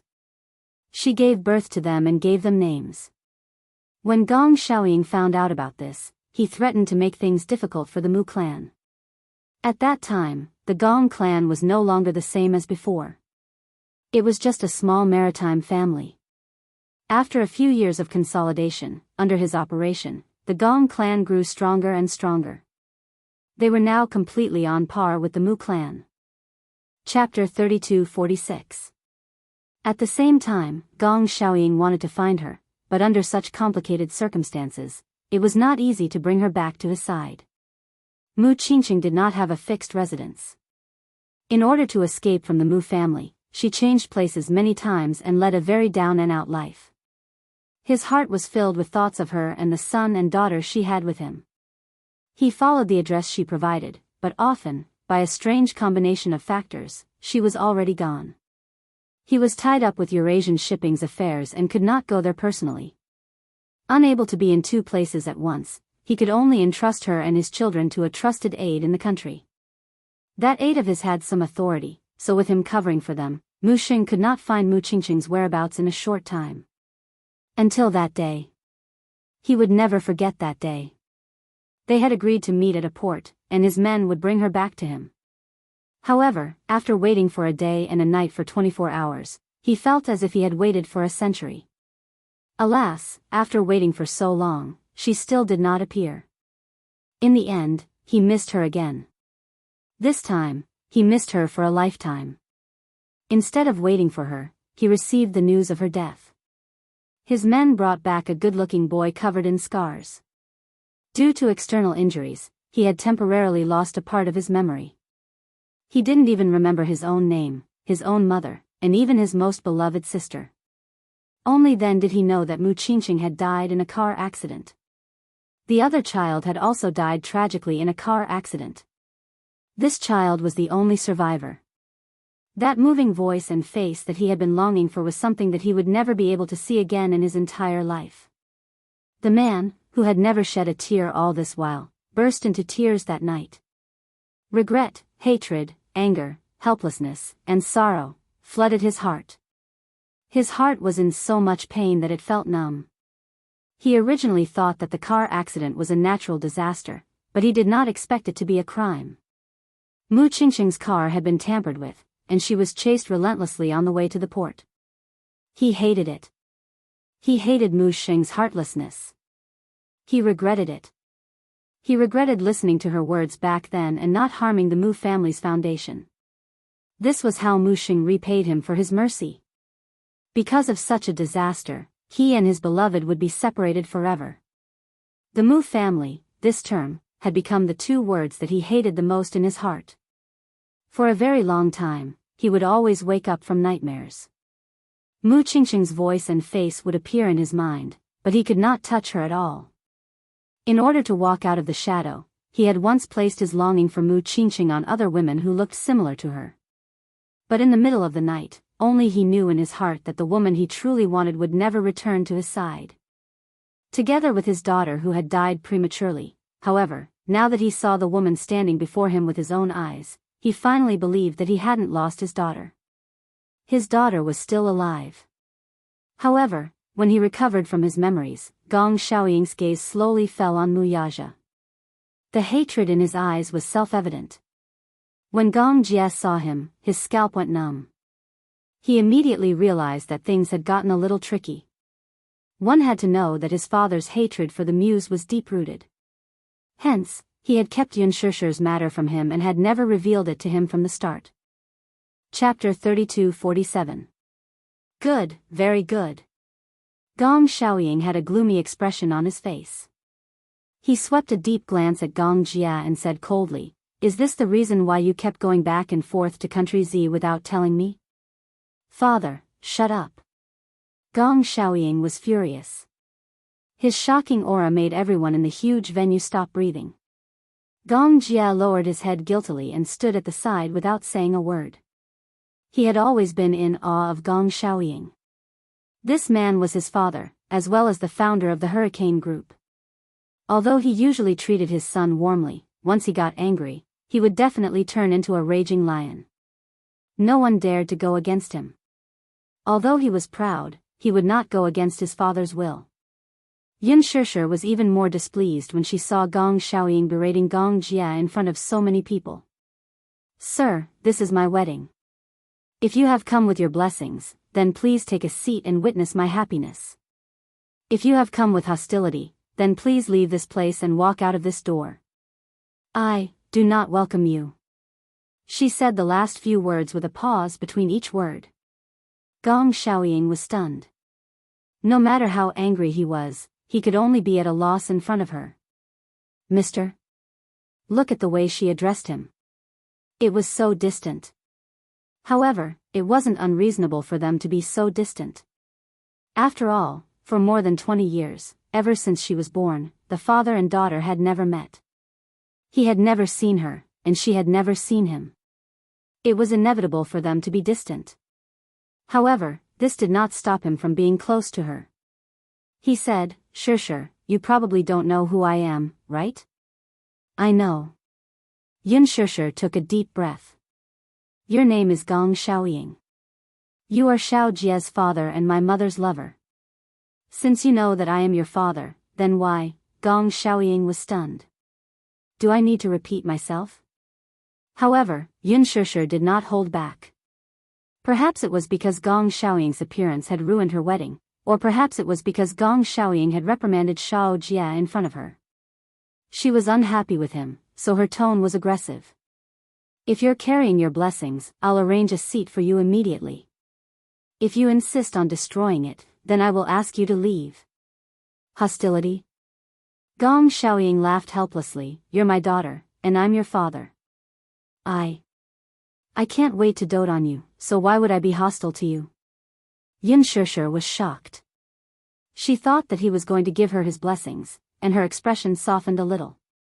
However, she heard Gong Xiaoying say coldly, "But I will never allow you to be with him." After Gong Xiaoying finished speaking, his gaze fell on Muyaja, filled with hostility. She was well aware of who the he was referring to was.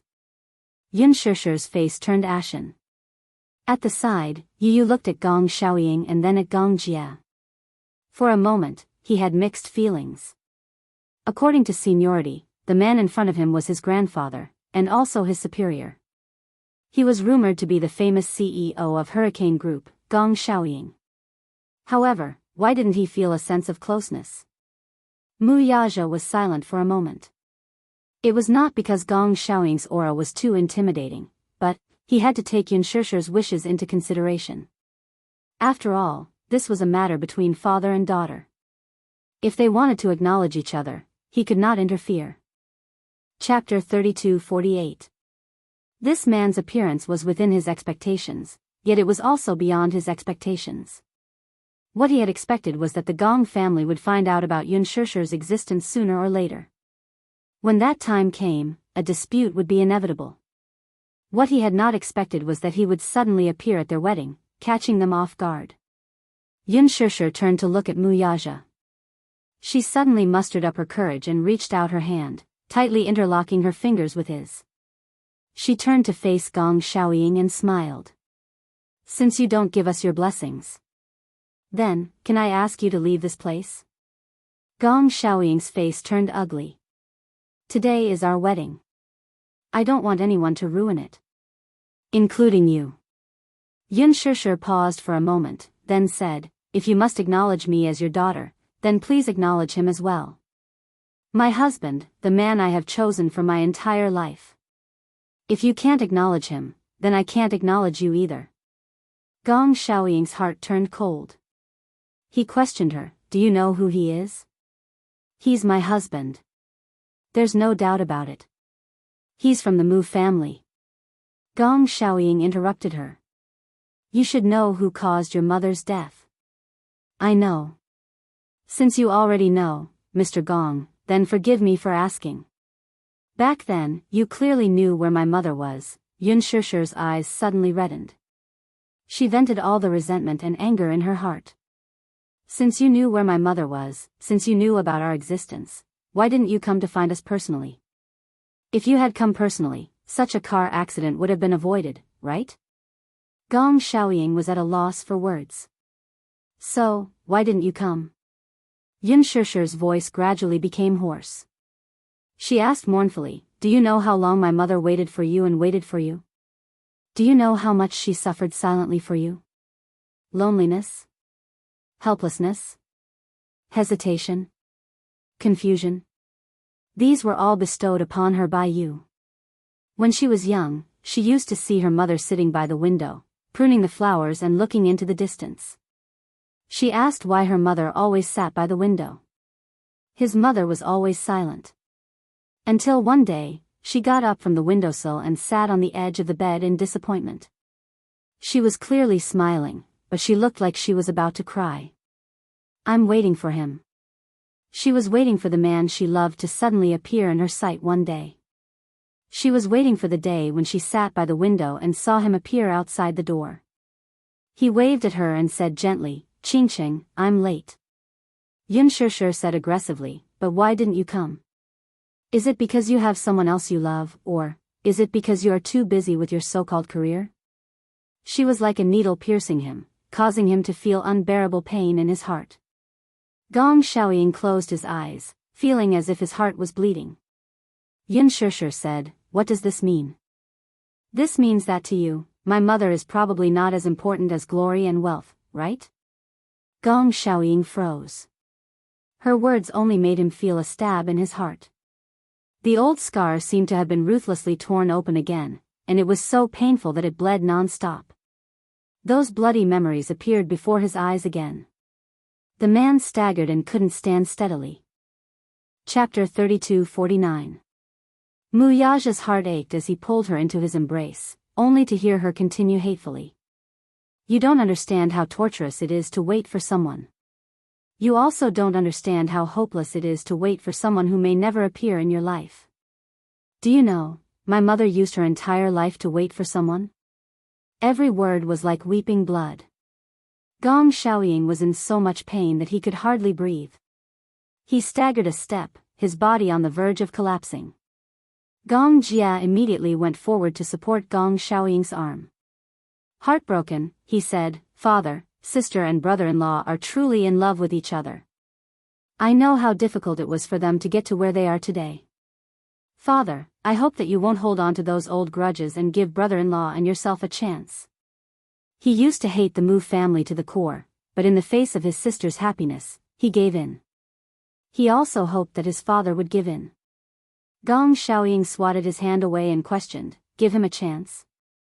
Then, who will give me and your mother a chance? Yun Shishir froze. Gong Xiaoying glared at Mu Yaja and said coldly, the Gongs and Mus are irreconcilable enemies. Irreconcilable enemies, huh? Mu Yaja's lips curled into a smile. He reached out to pull Yun Shishir into his embrace to declare his stance. Mr. Gong, I hope that you know that the person standing before you is not only your daughter but also my wife, Mu Yaja. Similarly, she is also the woman whom I have decided to spend my life with. The reason why you hate the Mus so much is none other than Mu Xing's interference in their relationship back then. That's why they ended up being separated forever. However, do you want to imitate him and be an executioner who breaks up lovers? Executioner? Gong Xiaoying's eyes widened in shock when he heard that. How could he be an executioner? I don't care where you stand. Since you're here, I might as well tell you where I stand. Mu Yazhe looked up and met his gaze. His gaze was cold but firm. I know that the Hurricane Group is famous, and I also know that it's hard to find another family in the world that can compete with the Gong family. I'm even more aware of your strength than mine. But even so, it will not shake my determination to be with Shishir. Gong Xiaoying was stunned. Although the young man in front of him had an incomparably young and handsome face, his arrogant aura was on par with his, not the slightest bit inferior to his. As the saying goes, the younger generation will surpass the older generation. Even though the current Mu Yazhe might not be able to enter his eyes with that little bit of strength, Mu Yazhe still had a long way to go. However, it was hard to predict what this young man's future would be like. Mu Yazhe's face was unperturbed. He held Yun Shishir's hand tightly and said nonchalantly, "If you're willing to acknowledge me, then I'll be very grateful. However, if you're unwilling to acknowledge me, then I'm prepared to be enemies with the Hurricane Group." After a pause, he said meaningfully, "I only hope that you're prepared to repeat the same mistakes." Repeat the same mistakes? Gong Xiaoying could not understand the meaning behind his words. Mu Yazhe curled his lips and said word by word, "You don't want your biological daughter to hate you like how you hate the Muse, do you? Mr. Gong." Gong Xiaoying stood rooted to the ground as if he had been struck by lightning. Chapter 3250. You don't want your biological daughter to hate you as much as you hate the Muse, do you? Yu finally could not hold it in any longer. He stood in front of Yun Shishir and told Gong Xiaoying, "My daddy and mommy are truly in love." Gong Xiansheng, you can't really bear to break up daddy and mommy, right? Mommy has set her sights on daddy, and Xiao Yichen and I have our sights set on daddy, too. I don't want to lose him because of your interference. Gong Xiaoying lowered his eyes and his gaze fell on him. There was a hint of surprise in his eyes. Suddenly, he recognized this adorable little milk bun. Previously, when his men had gathered information about Yun Shishir, there was information about these two children. Genes were such a miraculous thing. Back then, Mu Qingxing had given birth to a pair of children for him, and her daughter had given birth to a pair of adorable grandchildren for him, too. At that time, when he looked at these two photos, he was filled with emotions. It turned out that he even had grandchildren. These two little lads were really adorable. Their skin was fair and tender, and their eyes were watery. He could vaguely see the shadow of Mu Qingxing in them. These were his two grandchildren. One was Yun Tianyu, and the other was Mu Yichen. Yu looked at him. In front of such a powerful man, he did not show any respect. His expression was calm and composed as he looked up at him. Xiao Yichen looked at him timidly. He knew that this man was his mommy's father and his grandfather. However, he could not feel any closeness at all. Mr. Gong, please think about it carefully. Is hatred so important? Is it so important that even mommy's happiness can be sacrificed? Gong Xiaoying's lips trembled violently. He looked up and glanced at Yun Shishir. The woman standing in front of him was the daughter he had been longing for, but now, she had an unfamiliar expression on her face. In her eyes, there was hostility and probing, but more than that, there was fear. Of course, she wanted to acknowledge him. But, towards him, how could she not hate him? However, what she said was not wrong. If he had been able to find Mu Qingxing personally back then, perhaps there wouldn't have been so many accidents. Furthermore, there was no eternal separation between heaven and man. She was right. However, this didn't mean that the feud between the Gong and Mu families could be written off just like that. For so many years, he had not been able to walk out of this place. It was not something that could be done with just a few words from her. Gong Xiaoying sized up Mu Yazhe, who was standing in front of him. Such a young man, handsome and charismatic. The younger generation will surpass us in time. She could tell that this was an outstanding and extraordinary man, one who was not inferior to her in any way. He knew very well that such a man would definitely be able to protect his daughter and make her happy for the rest of her life. It could also be seen that he had deep feelings for his daughter. However, he could not convince himself to accept such a man as his son-in-law. Gong Xiaoying's thoughts were in a mess. He suddenly felt a headache. His mind was in a mess. He suddenly turned around and took a deep breath. Holding his forehead, he walked away in a lonely manner. His retreating figure looked even more bleak and desolate. Gong Jia chased after him and wanted to support him. However, Gong Xiaoying pushed him away slowly and said in a low voice, "Let me think about it alone." "Father," he wanted to say something. Gong Xiaoying raised his hand to stop him and sighed. "You don't have to say anything." Chapter 32:51. After Gong Xiaoying's departure, there was a brief silence before the wedding proceeded as planned. None of the guests knew what had happened earlier and merely treated it as an unexpected interlude during the wedding. It was impossible for them to know Gong Xiaoying's identity. Naturally, they did not know that the person who had left the venue dejectedly just now was Gong Xiaoying, the founder of Hurricane Group.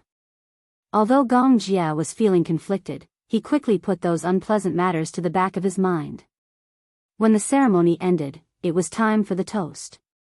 Yun Shishir changed into a red gown and walked down the hall with Mu Yaja to toast everyone.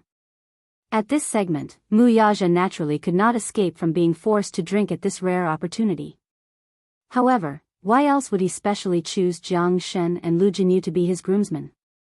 Not to mention Qin Zhou and Lu Jinyu, Jiang Shen, who had the worst alcohol tolerance among the three, could drink half a liter of white wine with his eyes closed. During the toast, the business partners of Xingyu Financial Group, who usually had business dealings with Mu Yaja, intended to force him to drink. These were all CEOs with extraordinary backgrounds, and some of them were on good terms with Mu Yaja in private. Of course, it would be inappropriate for him to refuse. However, at this time, the alcohol tolerance of these three groomsmen came in handy. Mu Linfeng and Mu Yanqing sat among the guests, feeling uneasy as if they were sitting on pins. They had also received the wedding invitation. Mu Yaja said that, after all, they were a family and were blood-related. Since it was his wedding, he had to send them an invitation. Naturally, whether they came or not was their business and had nothing to do with him. Initially, Mu Linfeng thought that this wedding was probably a trap. However, after thinking about it carefully, Mu Yaja valued Yun Shishir so much that he would definitely not cause any trouble at the wedding. Hence, they went as promised. However, at the venue, they saw an extremely luxurious wedding. Mu Linfeng was especially upset. The most unpleasant part was none other than the wedding venue. Among the VIPs, some were the country's political leaders, and some were the big bosses of financial groups. Among them, there were a few familiar faces that they had just met. Recently, the Mu Group's capital chain had a gap. Hence, Mu Linfeng was in a terrible fix. Mu Yanqing was even thinking of ways to rope in some investors to alleviate this difficult situation. However, he was rejected several times. When he finally managed to contact the main body, the other party said that they had already established a partnership with other financial groups and did not have the capital to invest in the Mu Group. When Mu Linfeng arrived at the wedding venue and met with these investors, he felt even more awkward. It turned out that these financial groups that had been on good terms with the Mu Group had been roped in by the Xingyu Financial Group. This Mu Yaja was really ruthless. No wonder he was so disdainful when he left the Mu Group back then. It turned out that he had already secretly laid out a way out. After the Xingyu Financial Group went public, there were a series of attacks on the Mu Group. However, other than that, he did not leave them any way out and took such drastic measures. Was he trying to shut the Mu Group down? Now, what was the purpose of inviting them to the wedding? Did he want them to witness with their own eyes that, even after leaving the Mu Group, he could still achieve glory on his own? In contrast to the Xingyu Financial Group's glory, it made the Mu Group look even more down and out. Chapter 32:52. Mu Yanqing felt even more indignant inside. On the one hand, he was jealous of Mu Yaja's talent. Even though he had left the Mu Group, he did not lose everything. In fact, the glory that he had gained was even greater than before. On the other hand, he looked back at him. He loved Meng Qingxue so much, but his marriage with Meng Qingxue was not something he could take for granted. So what if he became the head of the Mu family? He was still a puppet. No matter how big or small, he had to act according to Mu Linfeng's wishes. By the time Mu Yaja brought Yun Shishir to their table for a toast, all the guests at the table stood up excitedly. Only Mu Linfeng and Mu Yanqing remained seated sullenly. They looked uneasy, a little awkward, and more than that, uncomfortable. They looked at Mu Yaja again and saw a calm smile on his face. Did he expect that a toast would be enough to erase all enmity with a smile? When Mu Yaja saw Mu Linfeng, his lips curled into a smile as he said lightly, "Second uncle, you're here." His attitude wasn't arrogant, but he wasn't very respectful either. His respect for him was limited to calling him second uncle. Only then did Mu Linfeng stand up with a glass of wine in his hand. He glanced at him and then at Yun Shishir. He wanted to force a smile, but in the end, he could only squeeze out a sinister expression. It was not a smile, but it was also not a smile. It was especially awkward. "Congratulations." He said this and then gloomily raised his glass and downed the wine in one gulp. He thought to himself, "This lad is still giving me face. He didn't skip my table." When Mu Yanqing saw Mu Linfeng stand up for a toast, he reluctantly stood up with a glass of wine and said indifferently, "Second brother, I wish you a happy marriage." Similarly, he downed the wine in one gulp. The two of them sat down in silence, not saying a single extra word. In their eyes, Mu Yaja was undoubtedly flaunting his prowess. But in reality, a certain black-bellied man was indeed flaunting his prowess. He invited them to the wedding because he was certain that the two would not fall out due to the occasion. Since they were willing to come, they would also give him face. However, Mu Yaja's motive was not simple. There were many VIPs and business partners present. He also wanted to let them see the strength of the Xingyu Financial Group. Selfishly, he also hoped that the Mu Group would not make any moves against him in the future. "Second uncle, Yanqing, since you're here, I'd like to express my gratitude. Let all the unpleasant things that happened between you and the Mu family fade away with the wind."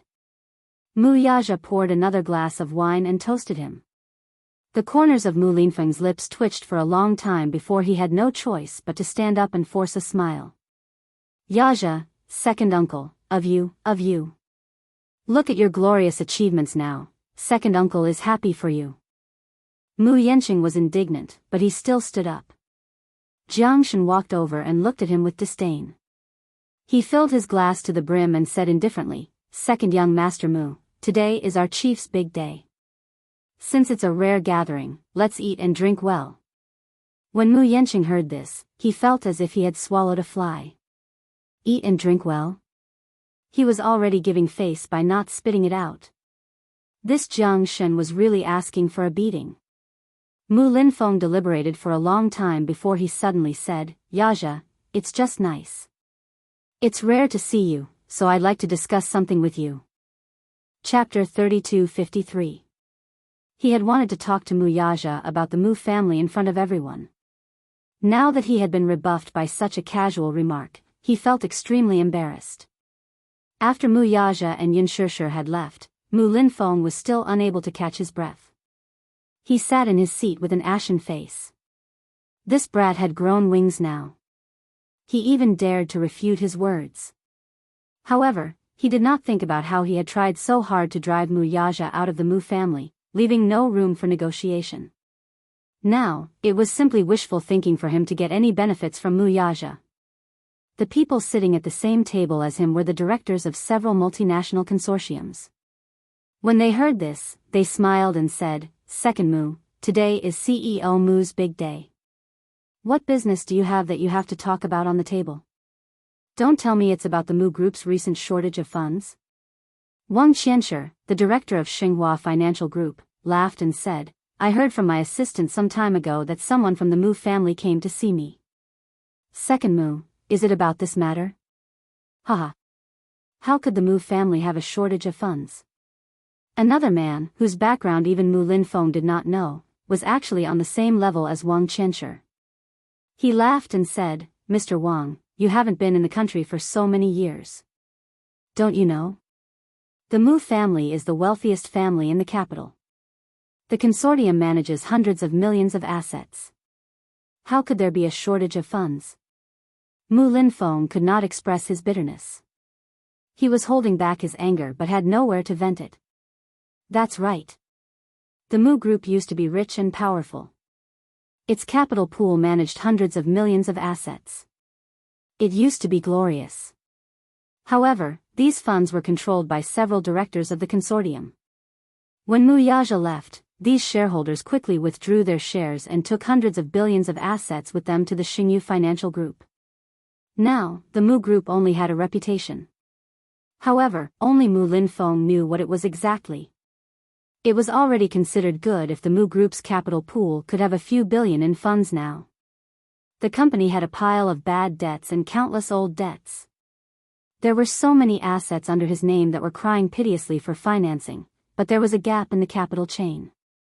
Every day the project was put on hold, the losses would increase by tens of millions. Now, he was already heavily in debt and could not make ends meet. Now, they could only rely on the medical industry to survive, but they didn't know how long they could last. Many projects became non-performing assets and were forcibly purchased by the state. On the surface, the Mu family was still a glamorous and wealthy family, but no one knew how difficult it was for Mu Linfeng to maintain this reputation. However, he could not admit defeat, nor could he spread the news that Mu Group was no longer what it used to be and was insolvent. If he did that, the few shareholders who were originally guarding Mu Group would definitely leave when they saw that Mu Group was no longer as powerful as it used to be. In previous years, Mu Yaja had been the one to lead the board of directors.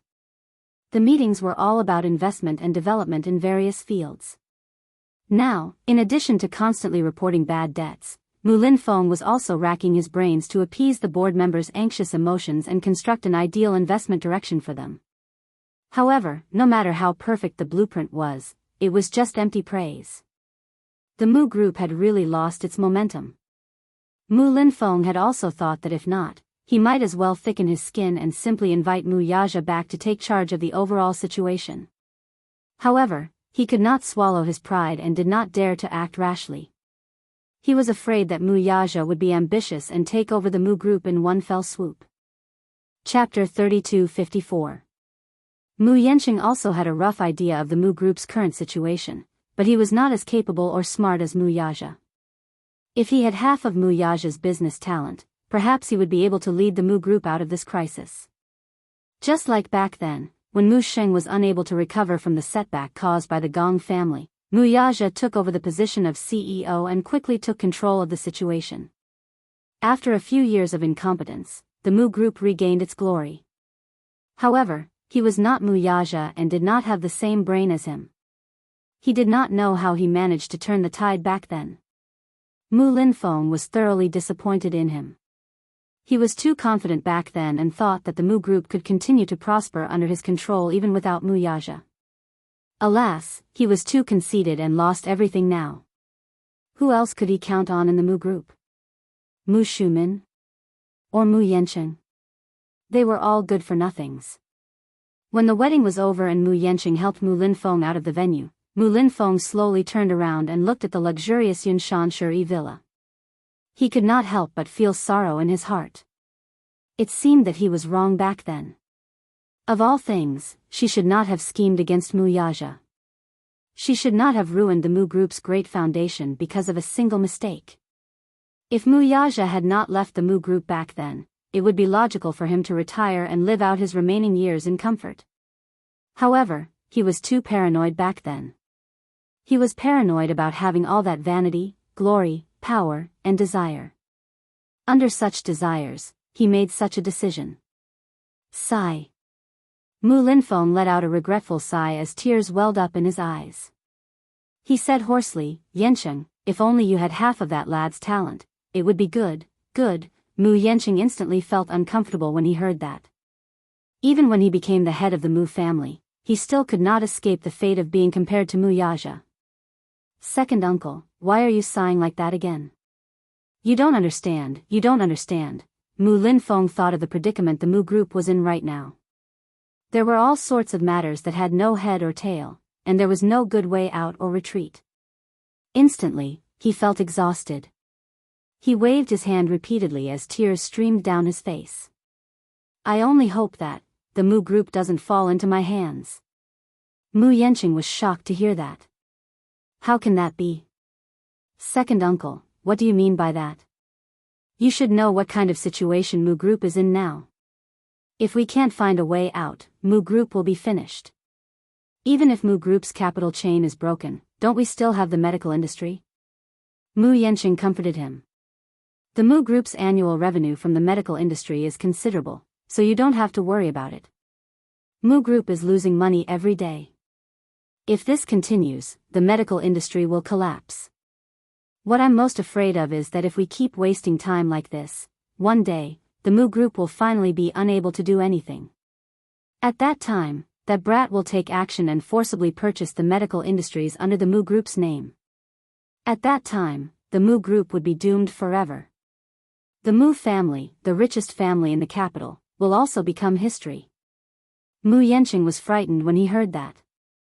He said indignantly, how can Xingyu Financial Group be so powerful? Can they casually take out tens of billions? Back then, I underestimated him too much.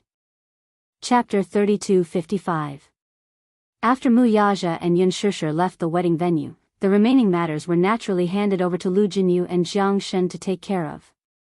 Gong Jia also stayed behind to take care of it. Yun Shishir initially wanted to stay behind to entertain the guests, but Yu said, Mommy, leave the rest to us. As for you and Daddy, just enjoy your wedding night. Yun Shishir couldn't help but blush. Gong Jia knocked him on the head and chided, do you know what's going on with the wedding night? Don't just talk about it. Of course I know. Yu raised his hands and gave him a thumbs up. He smiled meaningfully and said, isn't it just that? Oh. Uncle.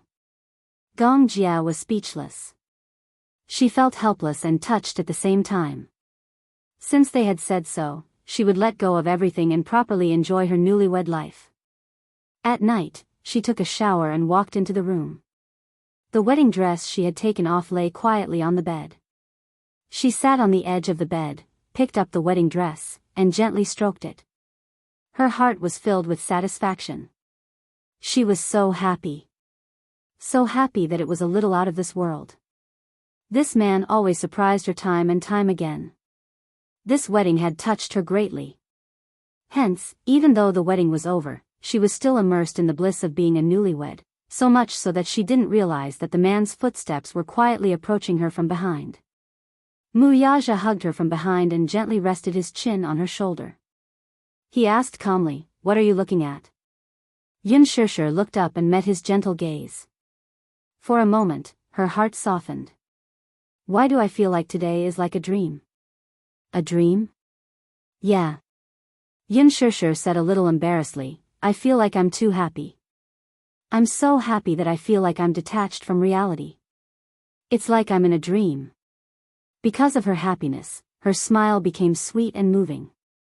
Her face was flushed red, making people want to kiss her. When Mu Yaja heard this, he felt that her words were extremely interesting. Why would I give you such an illusion? I never thought that I would have such a dreamy wedding. The next second, Mu Yaja hugged her waist and pinned her on the bed. His tall body was on top of hers, and his arms were propped on either side of her. His large palms gently caressed her hair as he studied her clean face. He lowered his head and gently kissed her on the lips. At first, it was just a light kiss, but gradually, he was not satisfied with such a light kiss. The tip of his tongue nimbly pried open her lips, and he wanted to go deeper. Yun Shishir also hugged his shoulders and responded to him shyly and passionately. The two of them continued to kiss until the kiss ended. Her breathing was slightly hurried, but she saw a hint of playfulness in the man's eyes. He asked meaningfully, now, do you still think it's a dream? Mu Yaja kissed her lips gently again. His large palm reached into her bathrobe and he smiled even more devilishly. Do you still not feel that it's real?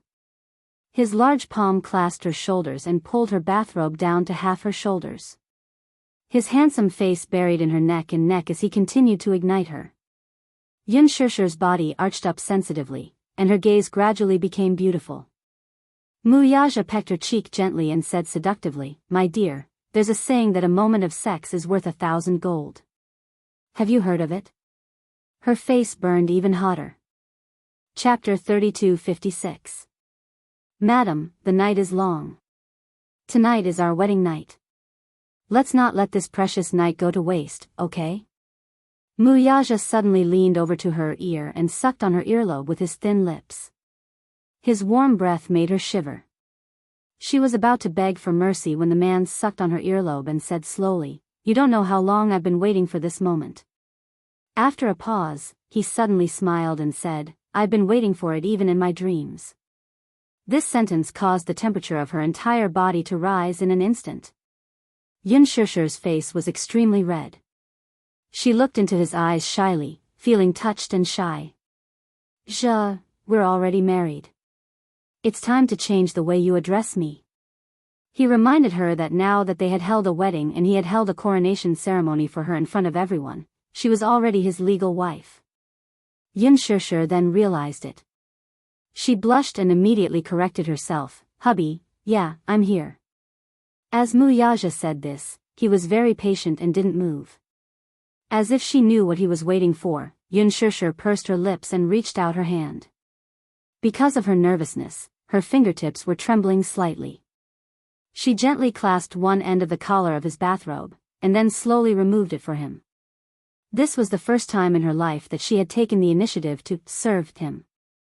She instantly felt that her breathing was faintly hot. Muyaja was very satisfied with her initiative. He kissed her lightly from time to time to give her encouragement. Yun Shusher suppressed her guilty conscience and removed his bathrobe. She hugged his shoulders and gently kissed his shoulder. The warm breath of her lips brushed against his skin. It was as if there was an electric current that quickly spread to his limbs and bones. It was just a kiss, but it easily ignited him. No matter how determined a man was, he couldn't control himself. He pulled over her car and held her waist. With a twist, he changed their positions and helped her sit up. The sky and earth spun. She suddenly realized that she had changed her position. She was shocked. The man gently encouraged her. "Tonight, you're up there, huh?" Yun Shusher understood his motive. Her face was like a cloud of fire that was about to burst into flames. In bed, he rarely used this position. In fact, he had been coveting it for a long time. However, because of her reserved nature, he was worried that she would be shy. Every time he wanted to get her on top, he wanted to enjoy her complete seduction. However, in the end, it was all for naught. This time, he decided to be forceful. Using such a posture, he took possession of her without any explanation.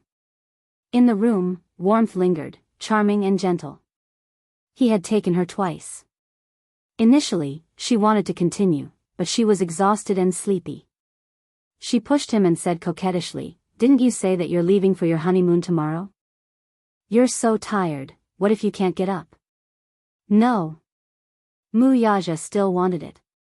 "Madam, I haven't touched you in a long time. I want you, but what if I can't get out of bed tomorrow?" She almost blurted it out. It was only when she saw the playful look in the man's eyes that she suddenly realized what nonsense she had said. She bit her lip shyly and glared at him unhappily.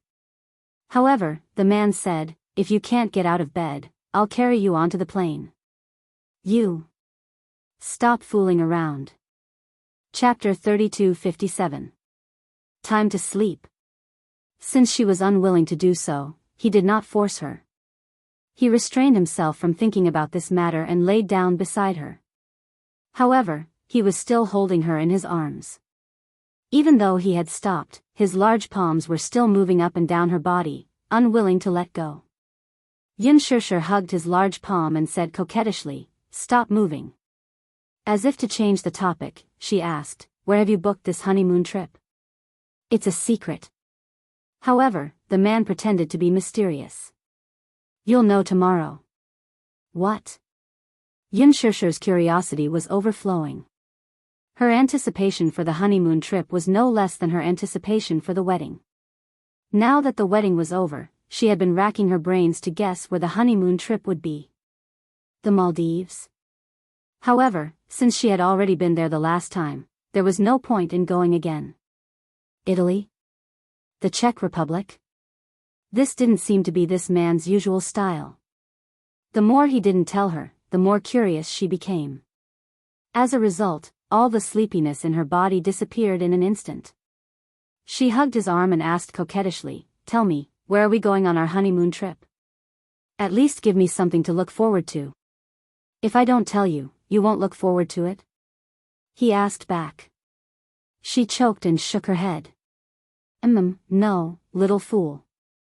The man smiled.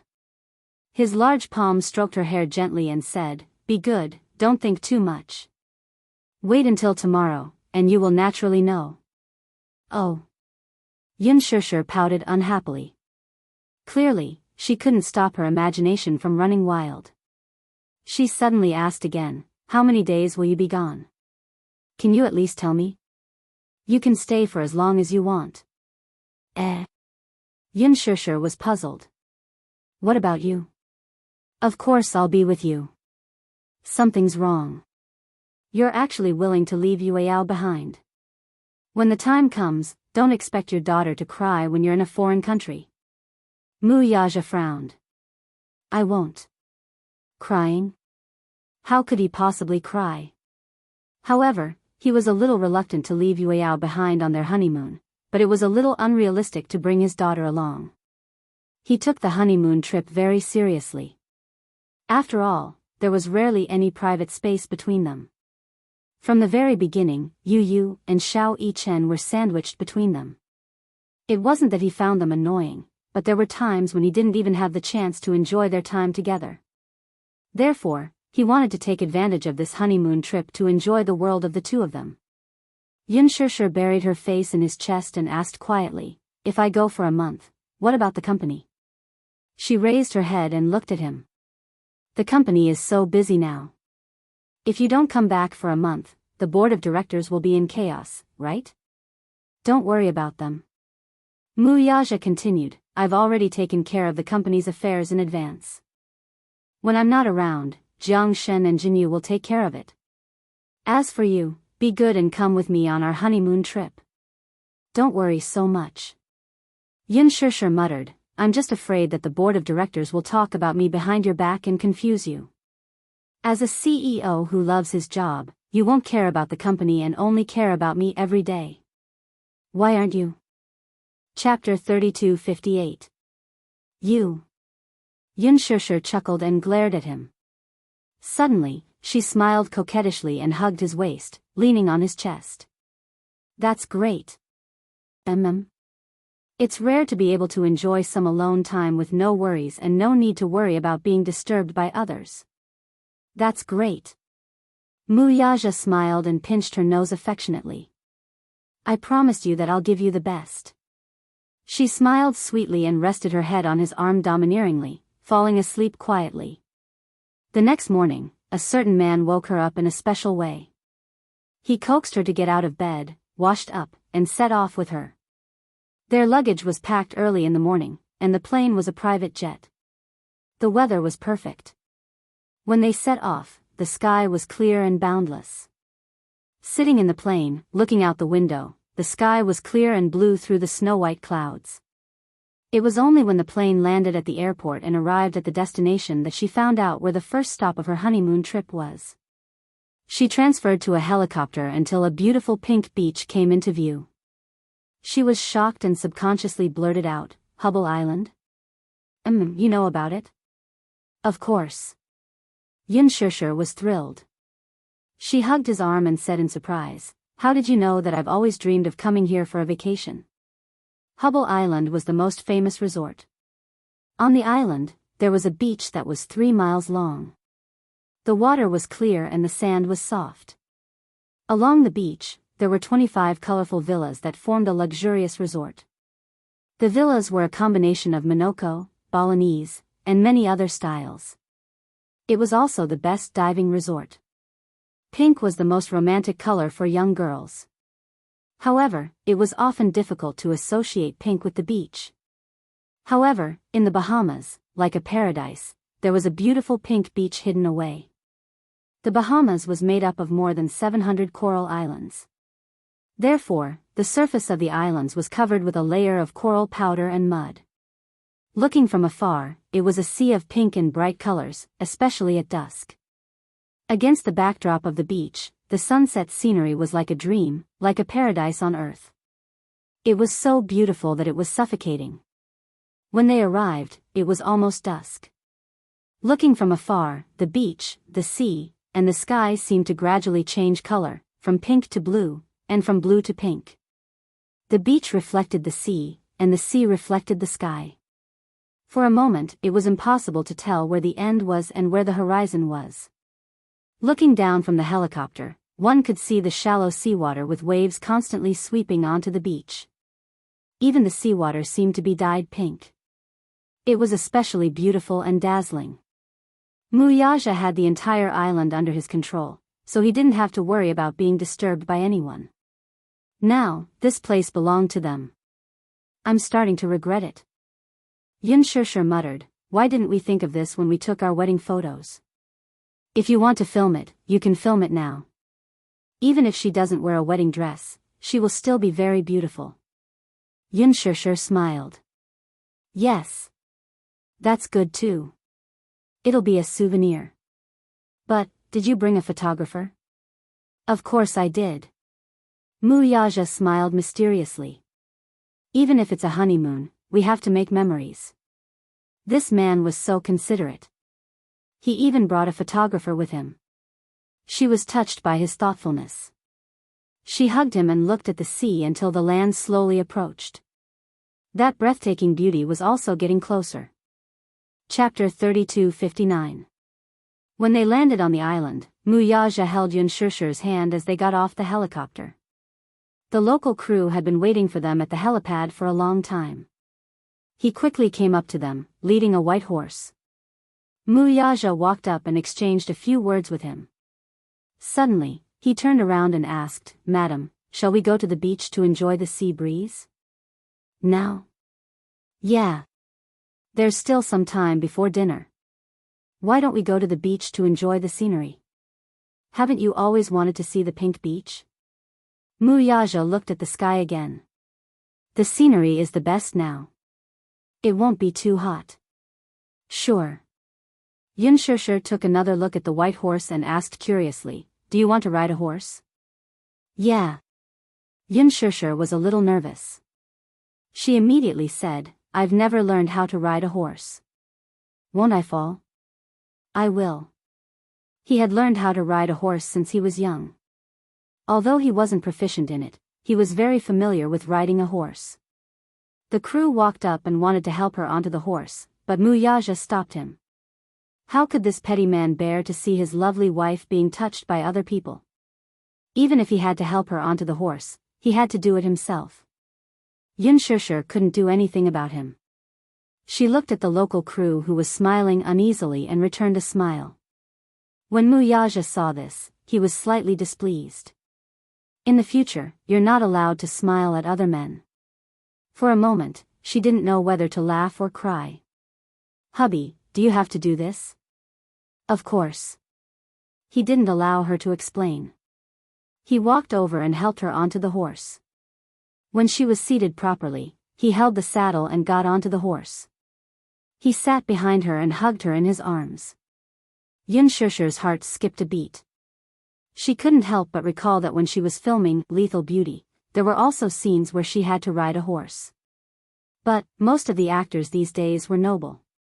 Even if she volunteered to learn how to ride a horse, it was easy for her to fall down. So, the film crew didn't dare to neglect her. As a result, most of the scenes were shot while the horse was still. What was still fresh in people's minds was a scene in which she rode a horse and rushed to the imperial city at lightning speed. She held the reins in one hand and the whip in the other as she galloped all the way. But in reality, during the filming, the horse was stationary. Her body was moving up and down, pretending to be at the very least. As for the scenery along the way, it was all done with post-production special effects with a green screen around her. She was still a little worried that it would seem a little out of place, but the post-production special effects were quite impressive. The feeling it created was exactly the same as riding a horse in real life. However, even though he had ridden a horse, the horse did not move. When he first sat on it, he felt that the saddle was a little hard. Muyaja held the reins, his slender legs clamped down on the horse's belly, and the white horse began to move slowly. The horse had undergone proper training and Muyaja knew how to command it. Hence, the horse was very obedient under his control. It's so obedient, so obedient. Yunshusher was a little surprised. So this was what riding a horse really looked like. For a moment, she was eager to give it a try. Is it very difficult to learn how to ride a horse? It's not difficult. Then I want to learn too. Muyaja saw her expectant face and his lips curved into a smile. I'll teach you tomorrow. Really? She had thought that a certain man was worried that she would fall and forbid her from learning. Chapter 3260. Muyaja and Yunshusher went abroad for their honeymoon. On the other hand, after Lu Jinyu and Jiang Shen were done with the wedding ceremony, Gong Jie suggested to Yu Yu that since Yueyao was being taken care of, he planned to make a trip back to the Gong family. Yu Yu was silent for a long time. Then, he suddenly said, "Uncle, can I go back to the Gong family with you?" You? Yes. Yu Yu smiled and said calmly, "The last time I met Grandpa at the wedding, I was his grandson.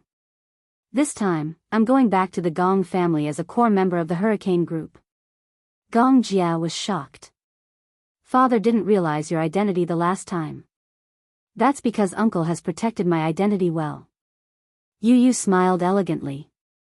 "But I'm worried that Grandpa won't be able to let go of his hatred and won't tolerate Daddy. I'm afraid that he'll use underhanded means to deal with Daddy. When that time comes, the situation won't be too awkward." "So, you want to go back personally to persuade him?" Gong Jie smiled. "It's useless. Your grandfather is a very stubborn man. Once he's made a decision, he won't change it." "But he hasn't made any decision yet, has he?" Yu Yu asked. "If he had made a decision, he would have dealt with Daddy long ago." Gong Jie frowned. Yu Yu's identity in the Hurricane group had always been a mystery. Previously, he had made a name for himself with a blueprint. The core members of the Deva Ika project had accidentally discovered that the blueprint, which was originally used to make toys, was so precise that it could be used in the development of weapons. What was even more shocking was that he had broken into the Hurricane group's dark web. The dark web, as the name suggested, was a black market on the internet. This world was covered by the internet. On the surface, the online media had a wide range of coverage. In fact, there was also the dark web. From small gun deals to major ones like human trafficking and murdering people, there were all kinds of strange things that could be done. As for the dark web, it was also known as the deep web.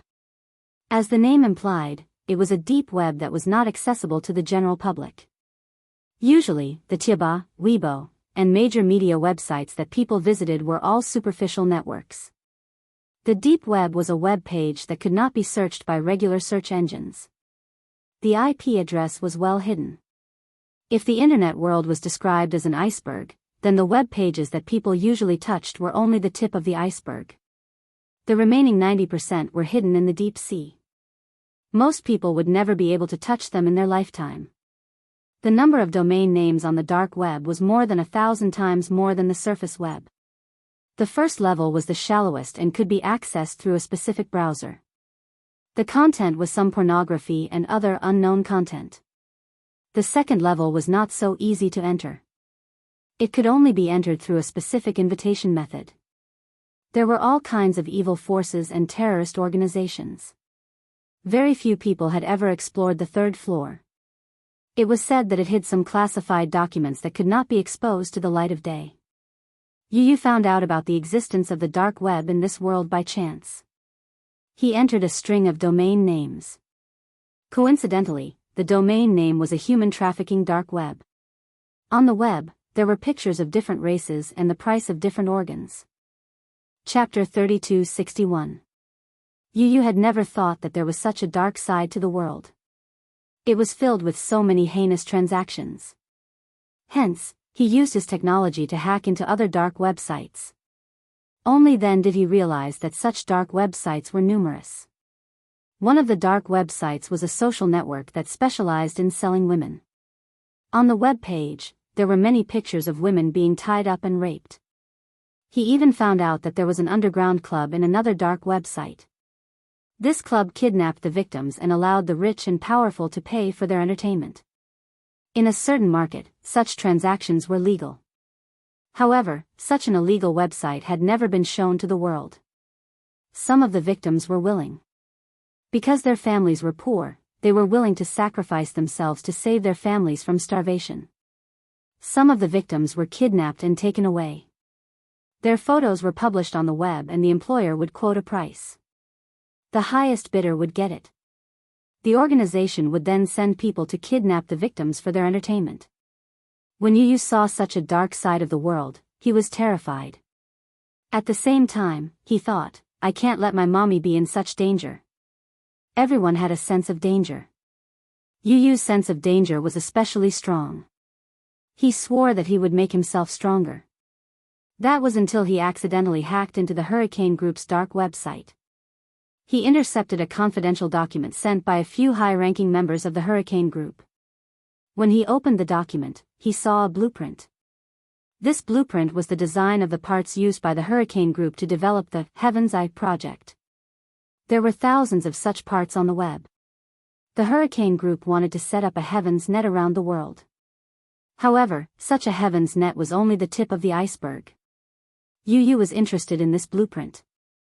In his opinion, if this blueprint was redesigned, it might be able to be used to make toys. Hence, what happened next happened. The first to discover that the dark website of the Hurricane Group had been hacked was Gong Jie. He suspected that it was the work of a top hacker. The confidential blueprint was also stolen and disappeared. However, a few days later, the redesigned blueprint was uploaded to the dark web. Gong Jie realized that the blueprint was so precise that it made his hair stand on end. The altered data came from an IP address. Following this IP address, Hurricane also hacked into Yu's computer. However, he didn't find any useful information. When Yu found out that her network had been hacked by Hurricane, she started fighting with a few of Hurricane's top hackers. When Gong Jie took this drawing to the headquarters of Sky Eye, several designers were shocked and thought that the person who designed this drawing was definitely a genius that was hard to come by in 100 years. Therefore, the Hurricane Group extended an olive branch to him, but they did not expect that such a blueprint would come from a 6-year-old child. When Gong Xiaoying found out about this, he still thought it was a fantasy. As the world's #1 firearms group, the Hurricane Group had seen all kinds of situations, but they had never seen such a young but powerful child. Such a blueprint was too precise. Even with Leji's advanced manufacturing technology, it was impossible to create such a toy. When Yu first joined the Hurricane Group, she was not a core member. Chapter 3262. Secondly, Hurricane had its reservations as well. After all, he was only a 6-year-old child. If he were to be officially included as a core developer, it would surely attract unnecessary trouble. Later, when Yu officially joined the Hurricane Group, Yu did not agree to meet him and rejected him outright. Gong Xiaoying clicked his tongue in wonder. In the entire Hurricane Group, whenever he wanted to see someone, which one of them wouldn't be in awe? However, this young man was the only one who was proud and arrogant, allowing himself to do as he pleased. Gong Xiaoying found it interesting, too. This time, Yu wanted to take the initiative to meet Gong Xiaoying, but he had a selfish motive. Mommy and Daddy are very happy together. Yu told Gong Jie, even though I'm protecting Mommy wholeheartedly, I've seen how they've been through ups and downs along the way. That's why I approve of him. I approve that this man has the right to be Mommy's husband. Mommy loves him, too. I don't want Grandpa to make the same mistake and repeat the tragedy of the past. After a pause, Yu continued, that's why I want to meet him and talk to him about this matter. What kind of card is this? A family card? Gong Jia asked half-jokingly. I guess so. Alright, I'll bring you back. Gong Jia suddenly added, but you have to be mentally prepared. The Gong family isn't a place where you can enter and leave as you wish. Yu Yu laughed arrogantly and said nonchalantly, the one who has to be mentally prepared is him, right? These words were undoubtedly Yu Yu's unique style. Arrogant and overbearing. He actually resembled the high-spirited Gong Jia when he was young. Gong Jia said, I've already sent someone to send Yun Yecheng back to the Gong family. We'll take the cargo ship back. All right. Once everything was ready, Yun Tianyu instructed Mu Yichen to stay at home to take care of Yueyao. Even if Mu Yaja and Yun Shishir were not around, with Hua Jin and the nanny, Yueyao would definitely be well taken care of. Gong Jia would also send people to protect them in secret, so there was no need to worry about Mu Yichen and Yueyao's safety. The next day, Yu Yu left with Gong Jia. This was Yu Yu's first time sitting on a cargo ship. It was such a huge ship, carrying hundreds of tons of goods. The ship was as tall as a mountain. Just by standing at the port and looking at it from afar, Yu Yu was already in awe. When they boarded the port, Gong Jia showed Yu Yu around the cargo ship. Yu Yu felt a chill down his spine when he saw the weapons and ammunition on the ship. With so much ammunition, an entire island could be blown up and sunk. Gong Jia asked, do you want to take a look at the warehouse? No need. Yu Yu was not interested in those cold weapons. Gong Jia glanced at him and smiled. Yu Yu, do you remember the first thing you did when you joined Hurricane Group? Huh. You proposed a price and sold that blueprint to Hurricane Group for 100 million. After that, you used that money to invest in a toy company that was on the verge of bankruptcy. Everyone said that you were crazy. Only a lunatic would spend 100 million to buy a blueprint from a child. Gong Jia smiled. He was the one who paid that 100 million. 100 million was just a small sum to him. He just wanted to see what a child would do with 100 million. Buy countless lollipops? Or piles of toys and snacks? It was hard to imagine that he would invest in a toy company. Chapter 3263. Back then, when you invested in Liji, you used Li Hanlon's name.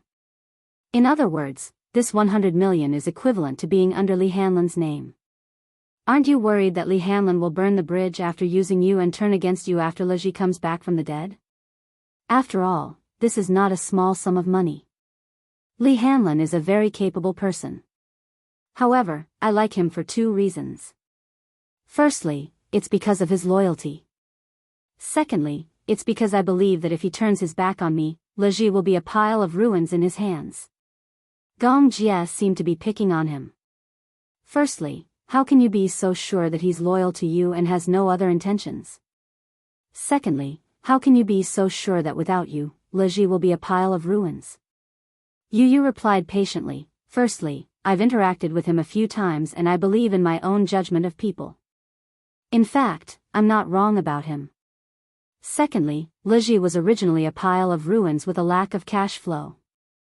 Maybe with this 100 million renminbi, it can recover, but it can't solve the root of the problem. Liji's business philosophy is problematic and their product development is not enough. To Liji, I'm much more important than that 100 million renminbi. Gong Jia was stunned for a long time. It was hard to imagine that a 6-year-old kid could have such courage. He suddenly squatted down in front of him and pulled his face. Yu Yu felt pain from the pull and took a step back. He looked at him warily and said unhappily, "What are you doing?" "It hurts. I want to see what kind of person is hiding under your skin, huh?" Yu Yu was puzzled. "What do you mean?" "Yu Yu, to be honest, don't tell me you're a mutated species. Or, in the movies I've seen, people come back from the dead and travel back in time. Don't tell me you're from the future." Yu Yu said coldly, "You're crazy." Gong Jia said, "Otherwise, it'll be hard to convince me that you're a 6-year-old kid." "Yu Yu, monster?" Yu Yu's eyes twitched. "If I'm a little monster, then you're a big monster." Gong Jia laughed. "When I was 6 years old, I was still playing with mud. You still don't know what a computer is. At that time, computers had not been popularized and the internet had not been developed. This is the first time in my life that I've seen someone say it out loud even though they know they're stupid. Gong Jia choked. Yu Yu rubbed her rosy cheeks and said unhappily, I'm also troubled by her high IQ. How is having a high IQ a problem? Yu Yu glanced at him coldly from the corner of his eyes. Sometimes, it takes a lot of effort to communicate with idiots like you. Gong Jia's face turned cold. Isn't it annoying to be with a bunch of idiots? Gong Jia felt even more depressed. Are you looking down on Uncle? Yu Yu gave him a nonchalant look and snorted coldly. However, she did not say anything. The feeling of being looked down on by a little kid was really not good at all. No. It hurt. Quick. Gong Jia was very hurt. Yu Yu was not just looking down on him. It was very tiring to be with that idiot Xiao Yichen every day. Yu Yu said, geniuses are always lonely. I didn't expect that someone as handsome as me would say such sad words. Gong Jia said, you're heartless. If it weren't for my 100 million, Lu Ji wouldn't be where he is today.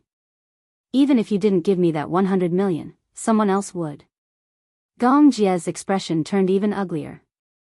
Chapter 3264. Gong Jia was about to go berserk. Since when did he keep talking about it? Gong Jia could not be bothered to argue with him. When it came to sharp tongues, Yu Yu was definitely number one. He did not know how this guy's brain worked. Sometimes, a sentence that came out of his mouth could simply infuriate people to death. Gong Jia also admitted defeat. Let's not talk about this anymore. Gong Jia laughed. Do you need me to take you on a tour of the cargo ship? Yu Yu nodded happily. The cargo ship was very big. How big was it? It had a cargo capacity of 15,000 TEU.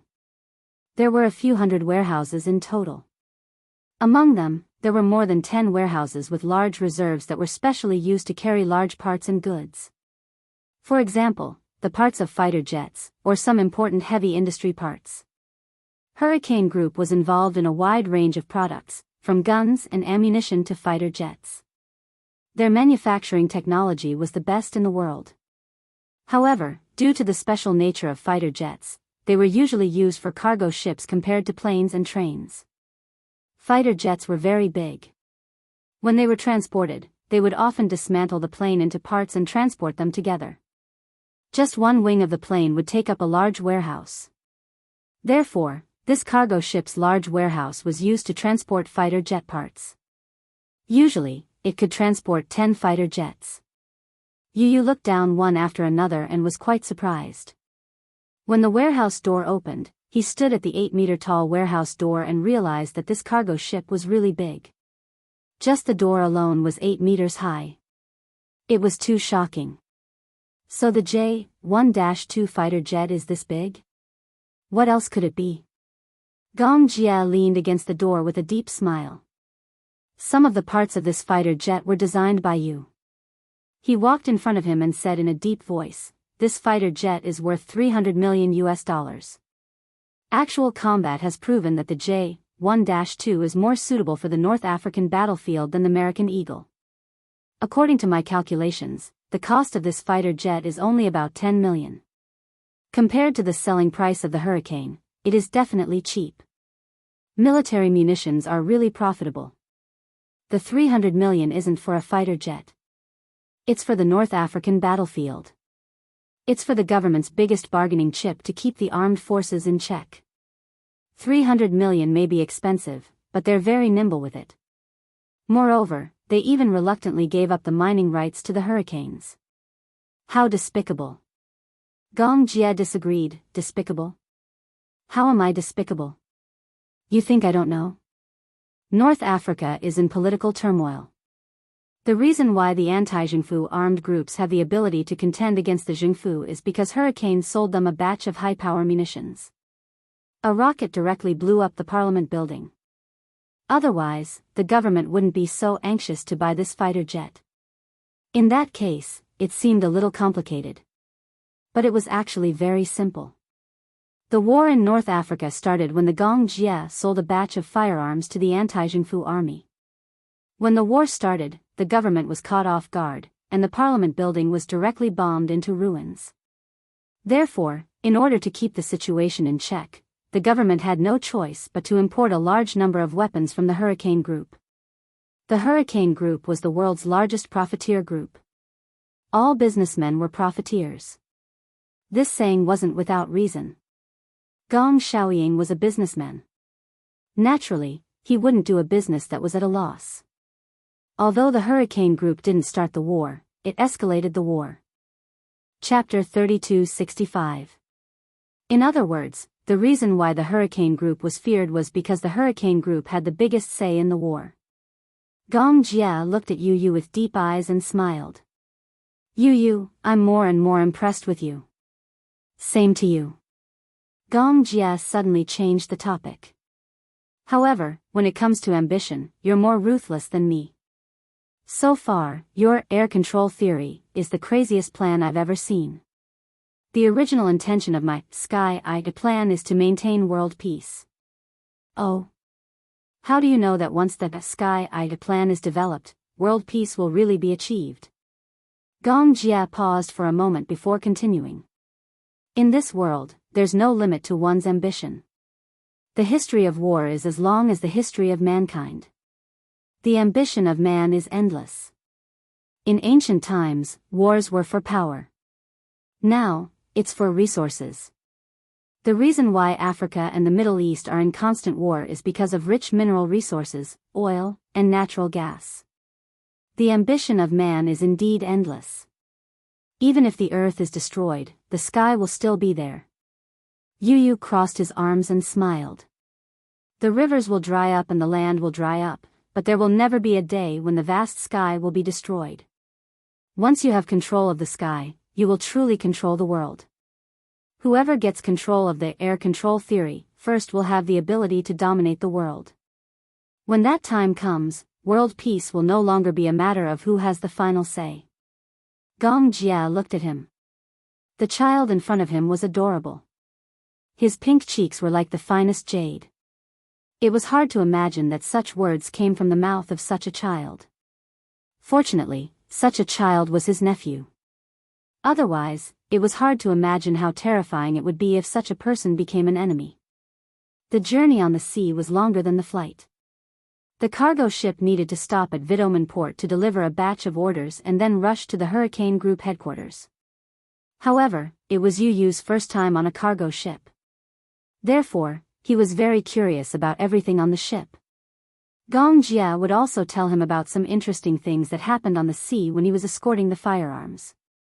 Once, when we passed by the Somali Straits, we met a bunch of reckless bandits who chased after us. They hijacked our cargo ship and forcibly boarded it. Yu Yu was stunned when she heard this. These islands are really bold. How dare they kidnap the Hurricane Group? The ship didn't fly a flag that day. Generally speaking, cargo ships would hang the logo of the Hurricane Group. No matter how arrogant an island was, they wouldn't dare to act recklessly. Unfortunately, on that day, the flag was blown away by the sea breeze. When the pirates saw such a large cargo ship, they had evil intentions. The Somali pirates were the most notorious in the sea. This was a group of criminals who specialized in robbing other countries' ships at sea. With the outbreak of the civil war in Somalia, pirate activities in the Gulf of Aden had become more frequent. There had been many cases of hijacking and even violent killings of sailors. Among them, the most notorious teams were the Puntland Guards and Merca. Yu Yu also knew a little about the evil deeds in Somalia. Somalia was one of the most underdeveloped countries in the world. Its industrial base was weak, and its economy was weak. Coupled with the effects of war, its economy had declined even more. Chapter 3266. Some time ago, there was news that a cargo ship passing through the Gulf of Aden was hijacked by Somali pirates. The cargo on the ship was robbed, the crew was shot dead, and the captain was kidnapped. The government came forward to negotiate, but the negotiation failed because of the reward. The captain was killed. This incident became the biggest crisis in the history of the country. The citizens complained about the government's incompetence in the negotiation. What happened after that? They regretted it after they boarded the ship. Yu Yu cursed in his heart. They must have died miserably. Those pitiful islanders boarded the cargo ship aggressively, only to be greeted by a few cannons facing them. Under Gong Jie's orders, they were blasted into ashes. The remaining islanders wanted to escape, but their small ships were sunk by Gong Jie's armed cargo ship. Sunk, just imagining the scene was enough to make one's heart tremble. They're really ruthless. Gong Jie said innocently, they wanted to die, so I couldn't do anything about it. The next day, the cargo ship arrived at Vidoman port. The transaction time was 11:00 at night, and the location was at Minghai port. There was still half an hour before the appointed time. Gong Jie wanted Yu Yu to stay, but Yu Yu said that he wanted to go with him to see the world. Gong Jie did not object. The person who traded with Hurricane was a Russian arms dealer. His name was Damon, a middle-aged man in his 50s. He used to be in the Soviet Air Force and used to serve in the peacekeeping force. After the dissolution of the Soviet Union, he started his business by privately selling armors. His background was not big, but it was not small either. He mainly focused on the East Asian arms market and had a large sales network in the East Asian arms industry. He could be considered a small tycoon. He had dealings with Hurricane for many years. He was also a regular customer of Hurricane in the past few decades. Their friendship was considered deep. Yu Yu had heard about this man from Gong Jie on the boat. He was a cunning man with a greedy nature, which was a characteristic of businessmen. Other than that, he was not dangerous. In his eyes, military merchants were no different from ordinary merchants. They both did business and made money by selling goods. There was no difference. It was just that the goods sold by military merchants were more dangerous. Yu Yu asked, "Uncle, what's the deal this time?" Gong Jie replied, "The goods included 300 grenades, 5,000 rifles, 10,000 pistols, and 100,000 rifle bullets. The transaction fee was 8 million renminbi." As he spoke, he took out a few documents and contracts from his briefcase. "Everything has been settled with Demon. We'll hand over the money and receive the goods." Yu Yu nodded and didn't say anything else. He wanted to end the deal early so that he could go back to sleep. He was sleepy now. A line of black cars and 2 large trucks slowly drove into the port. When Demon arrived at the port with a group of men, he could see the extremely eye-catching huge cargo ship from afar through the window.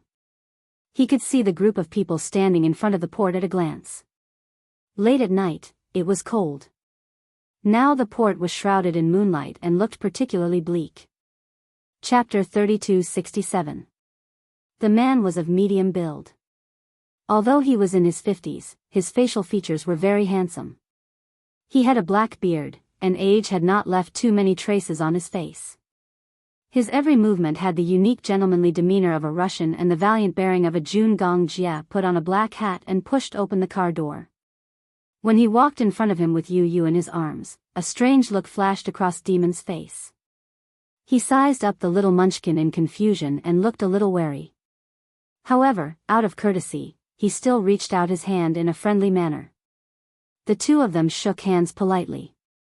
"Mr. Demon, the goods are ready. You can check them at any time." Demon nodded and his expression softened. However, a sly look flashed across his eyes and disappeared in a flash. "Are all the goods I want on the ship?" "Of course." Demon nodded and said, "The contract and transaction fee are ready. But before that, can you allow me to check my goods first?" Gong Jie smiled and said, "Of course." Demon smiled and turned his head. He signaled with his eyes and 2 of his subordinates went up to the warehouse to check the goods. Gong Jie also ordered his subordinates to bring the samples of the goods for this transaction. He opened the boxes neatly and picked up an FNFNC submachine gun. He walked in front of Demon and explained in fluent Russian with a smile, "It's my honor to be able to show you the equipment for this transaction." The FN rifle was modified from the FNCL design. It uses a 30-round M16 standard magazine. It can be semi-automatic, 3-point, or fully automatic. The bolt mechanism is similar to the design of an AK-47. It's very accurate and has high lethality. Yu Yu was a little surprised. He didn't expect him to know Russian. Russian was extremely difficult, second only to Arabic. What he didn't know was that among the 5 languages that Gong Jie knew, Arabic and Russian were the most proficient. Demon calmly took the rifle with both hands. This fellow was really heavy. He held the rifle with one hand and gently stroked the body of the rifle with the other. The texture of the metal and the workmanship could be considered fine. At the very least, it could be distinguished from inferior products at a glance. Such a rifle was priced at $1,500 per rifle in the black market, and Hurricane was priced at $1,000 per rifle. It was a very generous price. The weapons made by Hurricane were excellent in all aspects. Daimon was very satisfied. He put down the rifle and studied the Desert Eagle at the side. He picked it up and weighed it in his hand. Then, he aimed the gun at the ground and pulled the trigger. Bang! It was extremely powerful. After a while, a few of his subordinates returned and nodded to him, indicating that the goods were complete. Demon lowered his head and casually played with the pistol as he ordered in a low voice, "Sridav, sign and accept the goods." His subordinate nodded, took out 2 contracts from his briefcase, and signed them with Gong Jie. Gong Jie sent someone to open the 2 small suitcases, which were full of US dollars. He went forward to check, but found that there were only $6 million US. Young Master Gong, the transaction amount is wrong. What? Wrong? Gong Jie turned around with a puzzled expression. His subordinate hurriedly went forward and checked again. He raised his head and said in a deep voice, "Mr. Demon, are you sure there are $8 million US in here?" Demon narrowed his eyes and looked at her deeply. There was a hint of dissatisfaction in his tone. According to the market price, 6 million is already very high. Chapter 3268. Demon smiled and said, "The cost of this batch of firearms is less than 1 million, and the transaction amount is 2 million. I'm already very sincere." After thinking for a while, Gong Jie said coldly, "Jason, check the contract." Jason nodded and was about to check the contents of the contract when Demon smiled and said, "The specific transaction amount is not written in the contract." So, it was a last-minute adjustment? Gong Jie calmly raised his head. His eyes suddenly darkened, but he maintained his smile and asked, "So, Mr. Damon, are you trying to play word games with me?" Demon quickly waved his hand. "Oh. I didn't mean that." "Then what do you mean?"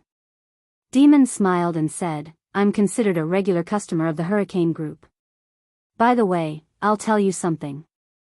In fact, there are many firearms dealers in our country, and the weapons and ammunition they sell are known for their low prices. However, I've been sincere in my transaction with you since the beginning because of my many years of friendship with the Hurricane Group.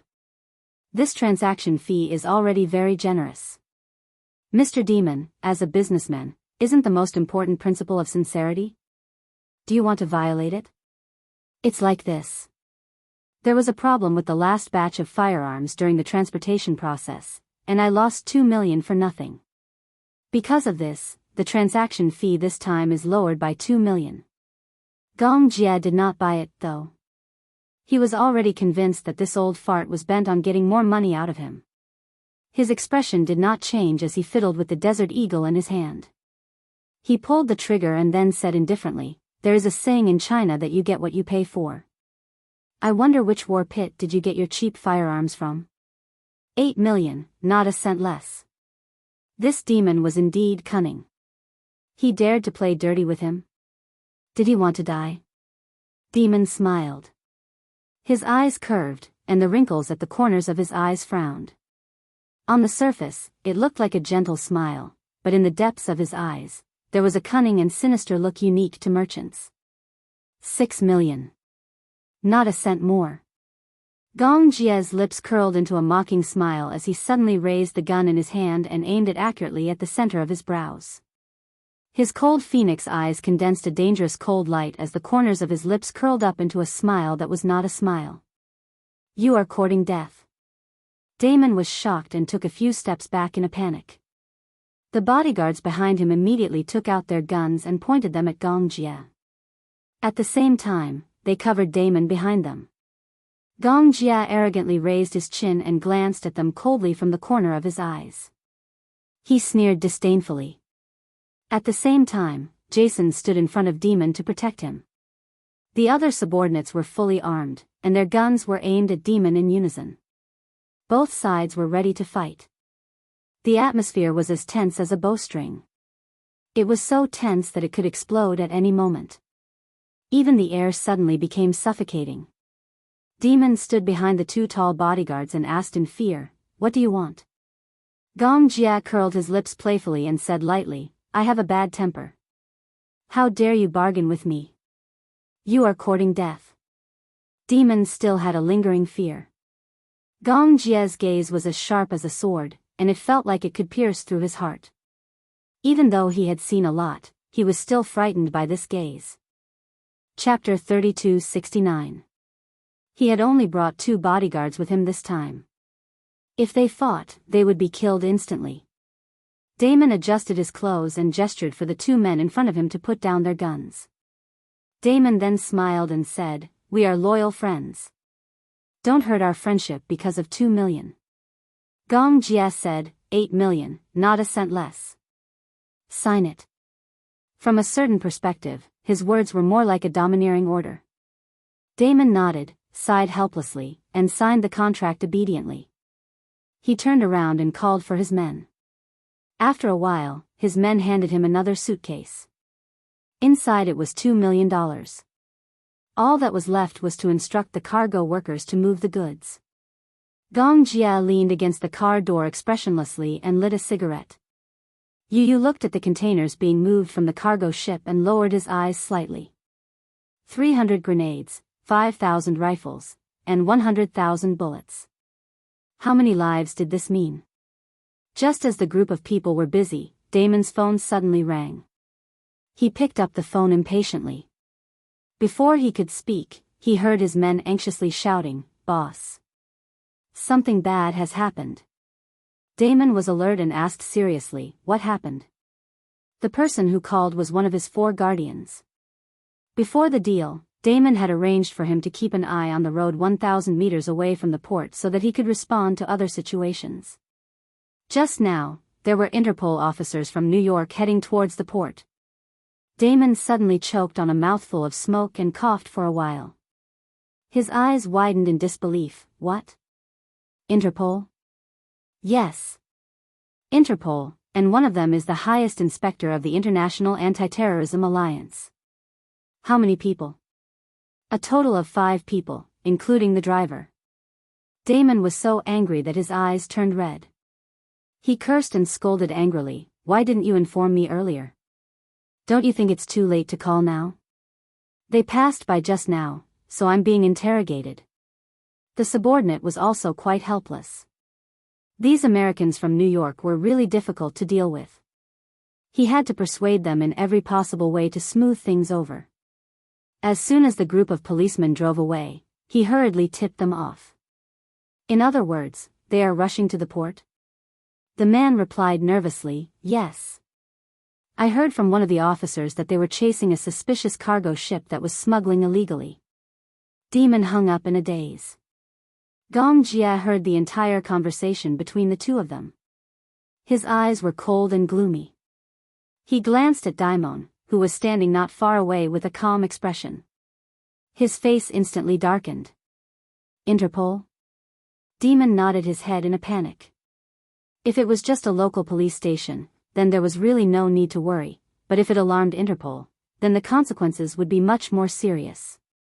Illegally smuggling firearms across borders was a very serious crime. If the crime was light, the offender would be sentenced to more than 10 years in prison. If the crime was serious, the offender would be directly fed bullets. Illegally smuggling tens of thousands of bullets and more than 100 guns was considered a big deal. Then, looking at the batch of firearms he traded, the bullets he took were enough to boil a pot of porridge. He could die dozens of times over. They're after your freighter. Chapter 3270. They had actually lured the Interpol over 1 kilometer. With the American speed, they could make a round trip in 5 minutes. They probably wouldn't even be able to escape now, right? What could they do in 5 minutes? Retreat? What about the munitions? They were only halfway through the shipment. The cargo ship wouldn't be able to travel far in 10 minutes, let alone 5 minutes. Furthermore, he definitely wouldn't be able to outrun the Interpol's car with the containers. Should he just sit and wait? Demon turned around and ordered loudly, "Luca, Jason, stop moving the cargo. Everyone evacuate the port in 5 minutes at full speed." The group of people turned around in surprise. Gong Jie's subordinates also walked over strangely and asked in confusion, "What happened? Look at what you've done. Who have you lured here along the way? The Interpol chased you all the way and you didn't notice?" As Demon spoke, he raised his wrist to look at the time and said angrily, "D***M*, it's too late." Gong Jia and Yu looked at each other. Little Munchkin asked in confusion, "Uncle, did something happen?" Gong Jia said coldly, "The Interpol from New York is about to arrive at the port." Everyone was shocked and stood rooted to the ground. Yu was still relatively calm. "If we leave, what about the cargo?" The Hurricane Group was powerful, but Gong Jia was also a frequent guest on the FBI and Interpol's wanted list. Even if Gong Jia was brought back to the headquarters by the Interpol for tea, he was confident that he could escape. However, this trip wasted a lot of time. If he was handed over to the Nuremberg military court, it would be troublesome. Gong Jie's subordinates were also surprised. How would they know that the cargo ship had been targeted by the Interpol since it left Elizabethport? Demon asked anxiously, "Mr. Gong, what should we do? Why would the Interpol?" "Shut up!" Gong Jia shouted coldly. He rubbed his chin thoughtfully and raised his eyebrows, trying to find a way out. It was too late to evacuate now. There was only one road from the port to the road, and the cargo ship couldn't leave the port for a while. He suddenly thought of something. He snatched the satellite phone from his subordinate and dialed a number. The call was quickly connected, and Gong Jia said in a deep voice, "Maman, I have some trouble here." He walked to the side and seemed to be negotiating with the person on the phone. At this moment, a silver car was speeding towards them. In the darkness of the night, the bright white searchlights were extremely dazzling. Demon frowned and narrowed his eyes. Without turning his head, he said, "Sridov, open the trunk and get the weapon." His subordinates looked at each other in confusion. Seeing that they were not moving, Demon scolded angrily, "What are you waiting for? Boss, what are you planning to do? What are you doing?" "Humph."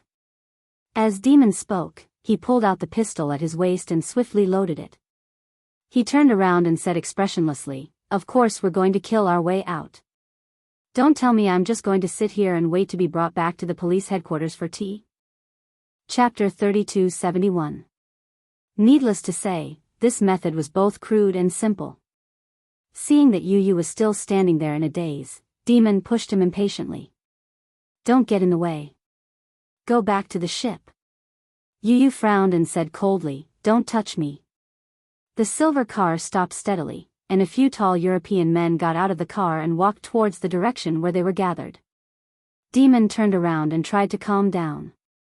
He took out his phone and made a call. "Arrange a sentry immediately and watch that road. Don't let anyone pass. Also, check if there are any cameras in this port for me.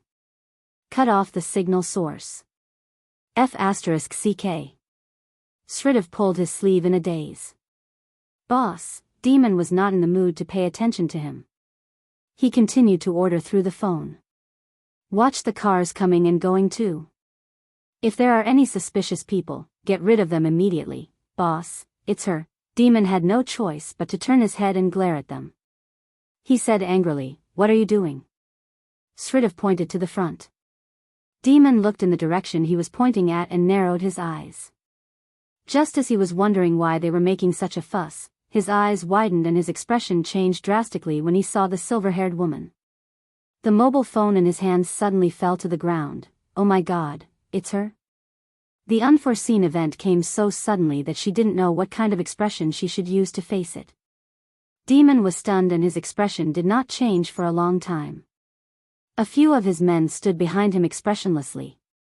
They looked at the large batch of goods behind them with gloomy faces. The situation now was really a bit of a dilemma.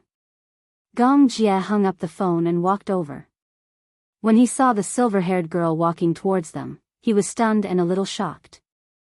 It's her. Snow Fox, Interpol's anti-terrorism inspector. The first in charge of international anti-terrorism matters. Her code name was Snow Fox. Sridov was the first to react. He looked at the group of uniformed Americans in the distance and asked Demon nervously, "What should we do?" "Boss, do we still go?" Go your ass."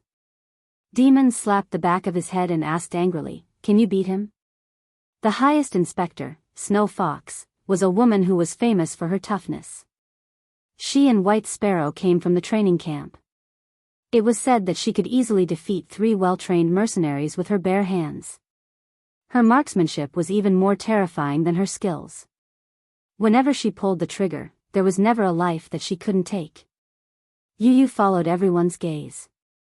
Among the group of people, a slender woman was walking at the front. She had short silver hair that hung neatly to her ears. She had a face of mixed Eastern and European descent that was as exquisite as a painting.